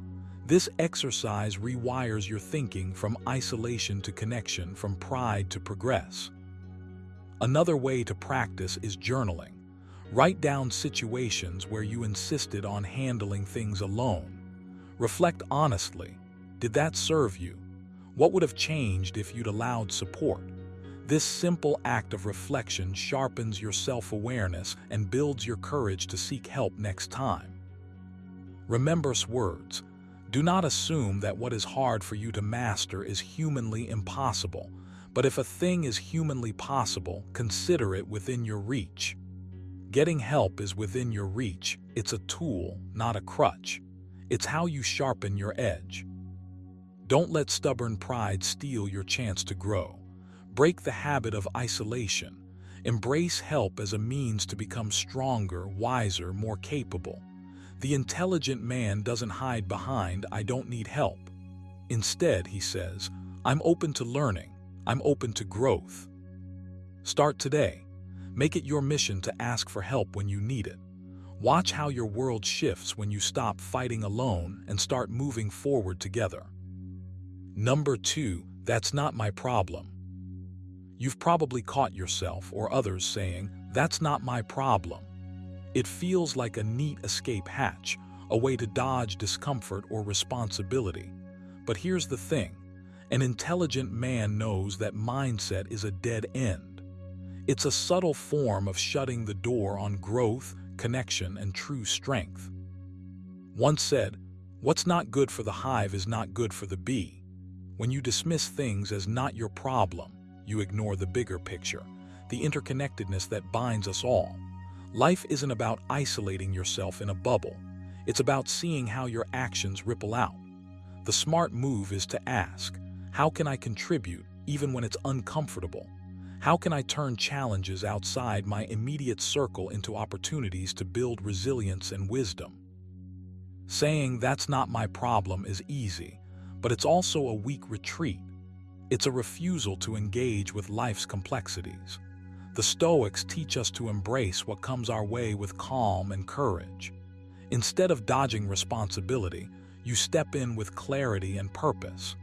That doesn't mean you have to carry every burden, but it does mean you take ownership of your role in the shared human experience. So how do you shift from avoidance to action? First, practice this mindset exercise. When something difficult arises, pause, ask yourself, what part of this can I influence? What is my role here? Even if it's small, that influence is your power. It might be offering a solution, listening, or simply showing up. When you train yourself to look for your sphere of influence, you stop shrinking away from life and start growing into it. Second, remember Epictetus' wisdom. It's not what happens to you, but how you react to it that matters. You can't control everything, no one can, but you can control your response. Saying "not my problem" is giving your power away. Choosing to engage, even when it's inconvenient, is taking it back. Here's a practical habit to build. Every time you feel like dismissing something with "that's not my problem," write down why it feels that way. Are you afraid, overwhelmed, unwilling to sacrifice your comfort? Once you're aware of your resistance, challenge it. Remind yourself that growth happens outside the comfort zone. You're stronger than you think. Finally, keep this Stoic mantra close. The impediment to action advances action. What stands in the way becomes the way. Obstacles aren't roadblocks, they're stepping stones. When you refuse to hide behind "not my problem," you turn barriers into breakthroughs. You have the choice. You can stay small by shutting the door or rise by opening it. An intelligent man chooses the latter. It's not about taking on the whole world, it's about stepping up in your corner of it. The next time you hear yourself say, "That's not my problem," stop, breathe. Remind yourself who you want to be. Then act. Number 3, I'm always right. Saying "I'm always right" is more than just a phrase, it's a trap you set for yourself. When you declare yourself infallible, you're closing the door on growth. The truth is, no one, no matter how smart or experienced, knows everything. The Stoics knew this well, reminded us, if someone is able to show me that what I think or do is not right, I will happily change, for I seek the truth, by which no one was ever truly harmed. You have to embrace the idea that being right isn't the goal. The goal is learning, evolving, and getting better. Holding on to the need to be always right creates an invisible prison. It locks you into rigid thinking, blinds you to fresh perspectives, and stunts your emotional growth. When you refuse to admit you might be wrong, you invite frustration, stubbornness, and isolation. Now I want you to consider this. What if admitting you're wrong isn't a sign of weakness, but a hallmark of intelligence? Imagine the power in pausing, listening, and genuinely weighing another's point of view. You don't have to abandon your values or beliefs. Instead, you're opening a dialogue with yourself, a dialogue that challenges your assumptions and sharpens your understanding. Here, where you can start. Next time you catch yourself thinking or saying, "I'm right," pause, breathe, ask yourself, what evidence supports this? Could there be another way to see this? Practice humility in your thoughts. Remind yourself that certainty often masks ignorance. Be curious rather than defensive. Try this exercise. At the end of your day, reflect on moments when you clung to your opinion. Write down one instance where considering an alternative viewpoint could have helped. What did you learn? How could that insight change your approach tomorrow? Small steps like these build mental flexibility, a quality the Stoics prized above all. Epictetus said, "It's not what happens to you, but how you react to it that matters." When someone challenges your beliefs, your reaction defines your character. You can react with pride and resistance, or you can react with openness and calm. Choose the latter. It's not about surrendering your truth, but about refining it. Remember, intelligence isn't static. It's a living practice of humility and curiosity. Saying "I'm always right" stops that practice cold. Instead, become the person who says, "I'm willing to learn." That shift changes everything. You don't have to be perfect. You just need to be honest with yourself and the world. Embrace the discomfort of being wrong sometimes. It's the door to true wisdom. Number 4, I don't care what others think. You've probably heard the phrase, "I don't care what others think," tossed around like a badge of honor. But let me be real with you, saying that doesn't mean you actually don't care. It's easy to claim indifference when deep down, you're still tangled in the web of others' opinions. The true strength doesn't lie in dismissing what people think outright, but in transforming your relationship with their judgments. This is a game changer, and it starts by understanding what meant when he said, "Choose not to be harmed, and you won't feel harmed. Don't feel harmed, and you haven't been." You see, caring about what others think isn't the enemy. It's how you let it affect you that matters. The intelligent man doesn't utter "I don't care" as a defense or mask. Instead, he recognizes the power of external opinions but refuses to hand over control of his peace and purpose to them. You have to practice that same shift. How? Start by noticing when you feel triggered by judgment or criticism. Don't push those feelings away. Instead, pause and ask, is this thought about me true? Does it align with my values, or is it just noise? That simple questioning opens the door to freedom. Epictetus reminded us, it's not what happens to you, but how you react to it that matters. Next, reframe your mindset. Opinions of others are just opinions. They don't define you unless you let them. Imagine a shield you carry. Each time a negative thought or judgment tries to land on you, it bounces right off. You don't absorb that energy. You don't waste your time bending yourself to fit someone else's expectation. But here's the catch, this doesn't happen overnight. It's a muscle you have to train daily. Every morning, commit to owning your self-worth. When you catch yourself thinking, what will they think? Flip the script and say, I'm in charge of my story. Repeat this until it becomes instinct, not just lip service. A practical exercise. Write down one area where you feel overly concerned about others' opinions. It could be your work, your style, your choices. For 1 week, track every time that concern creeps up. Then, jot down what you can control about that situation. You'll start to see how much of your worry is wasted on things beyond your reach. Remember, the goal isn't to become numb or indifferent. It's to cultivate inner resilience, the kind that embodied. If someone does wrong, it's because they're mistaken about what's good, he said. You'll make mistakes too, and sometimes others will misunderstand or judge. That's life. But it's your reaction that builds your character. So drop the empty phrase, I don't care what others think, if it doesn't ring true. Instead, embrace the Stoic way. Care wisely, react intentionally, and protect your inner citadel from the chaos outside. That's where real intelligence lives, in mastering yourself, not in pretending you're immune to the world. Now go on, start shifting your mindset today. You're capable of that kind of calm strength. Don't just say it, live it. Number 5, I've got all the answers. Saying I've got all the answers is a trap. It feels like confidence, but it's really a wall you build around yourself. When you claim to have all the answers, you stop growing. You close the door on learning and evolving. Think about what's said. The impediment to action advances action. What stands in the way becomes the way.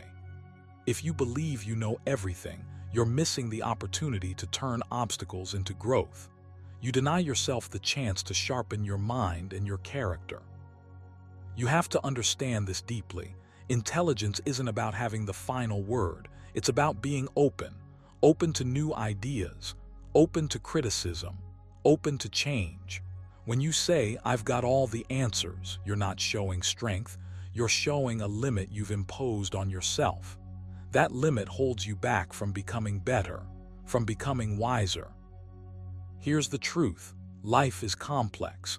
You can't possibly have everything figured out. The universe doesn't work that way. Even the greatest Stoics didn't pretend to have all the answers. Seneca reminded us, true happiness is to enjoy the present without anxious dependence upon the future. You can't enjoy the present if you're stuck pretending you know it all. True happiness and wisdom come from humility, knowing how much you don't know. So how do you escape this trap? How do you stop yourself from falling into the all answers mindset? Start with curiosity. Make it a daily practice to ask questions, not just about others, but about yourself. Challenge your own thoughts. Question your assumptions. When you catch yourself thinking you have the answer, pause, reflect. Ask, is this really the whole truth, or am I seeing just part of the picture? Another powerful exercise, practice listening, really listening. When you engage with others, don't plan your response while they speak. Instead, focus completely on their words, their perspective. Let their ideas shake your own. This will train your mind to be flexible, not rigid. And that flexibility is where real intelligence lives.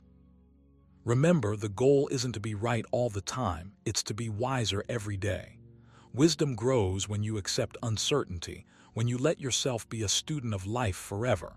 Epictetus said it well. It's not what happens to you, but how you react to it that matters. Your reaction to uncertainty and the unknown is your true test. Do you close off or open wide? So next time you're tempted to say, "I've got all the answers," stop, breathe. Remind yourself that the thing you can do is stay curious and humble. Commit to being a lifelong learner. Let every challenge, every conversation, and every moment teach you something new.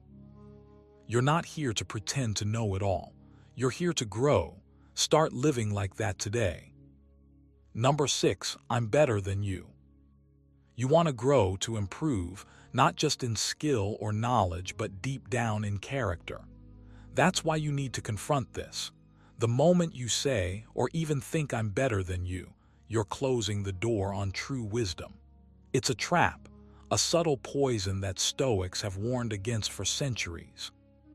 Seneca said, "No man is crushed by misfortune unless he has first been deceived by prosperity." Thinking you're better than others is a kind of prosperity, a false one that inflates your ego and blinds you to reality. When you claim superiority, you're not just setting yourself above someone else. You're building walls around yourself, walls that block learning, connection, and growth. The truth is, you're never better than anyone else. You are different, sure.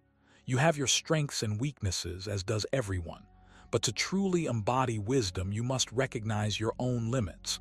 Reminds us, when you arise in the morning, think of what a precious privilege it is to be alive, to breathe, to think, to enjoy, to love. That includes respecting others, regardless of where they stand in life. Here, where you can take action. Next time you catch yourself thinking or saying, "I'm better," pause, breathe, ask yourself, what can I learn from this person? How can this moment humble me instead of feed my pride? Replace the urge to compete with curiosity. Curiosity is your antidote to arrogance.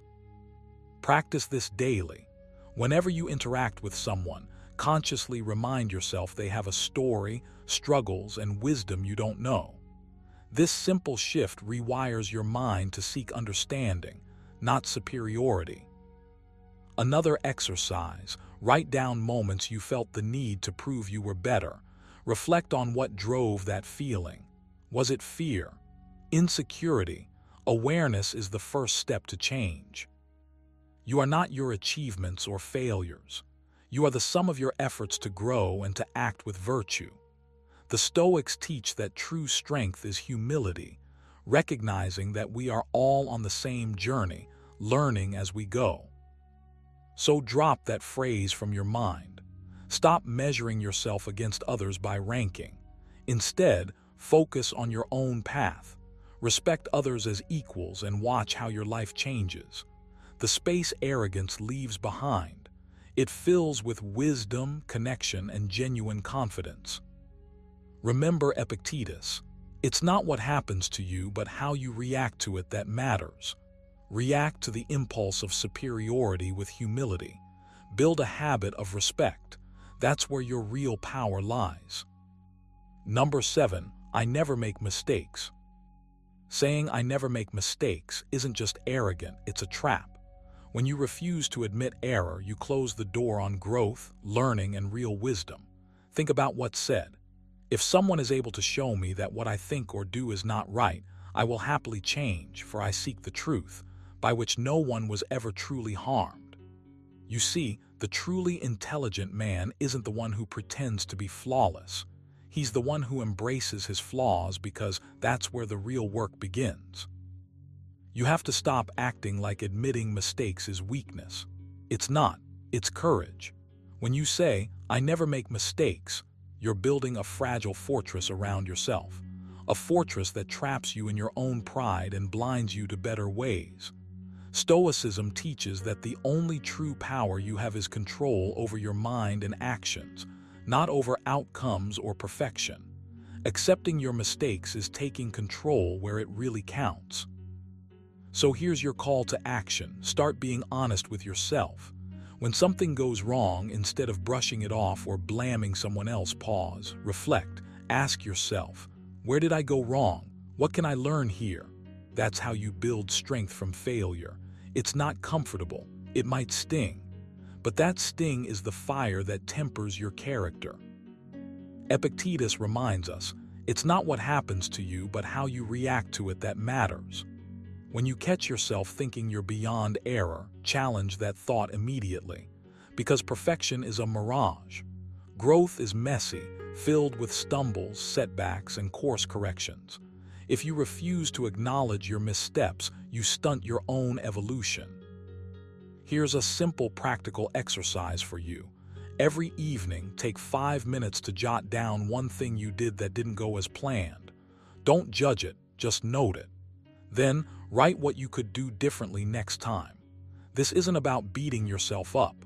It's about training your mind to see mistakes as stepping stones, not dead ends.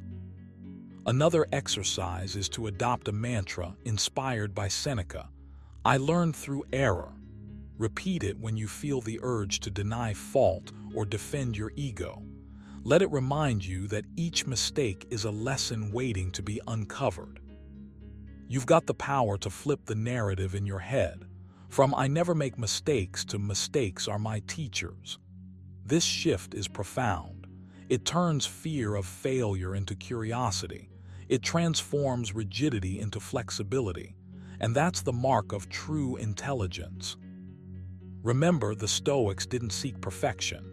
They sought virtue and wisdom, which come from honest self-assessment and relentless improvement. So lean into your errors.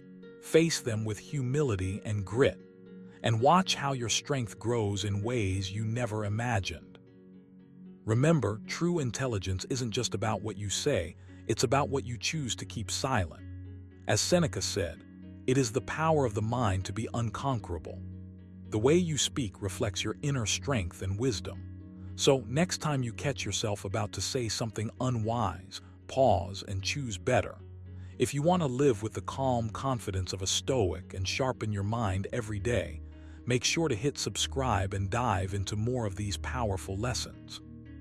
Stay thoughtful, stay strong, and keep mastering yourself.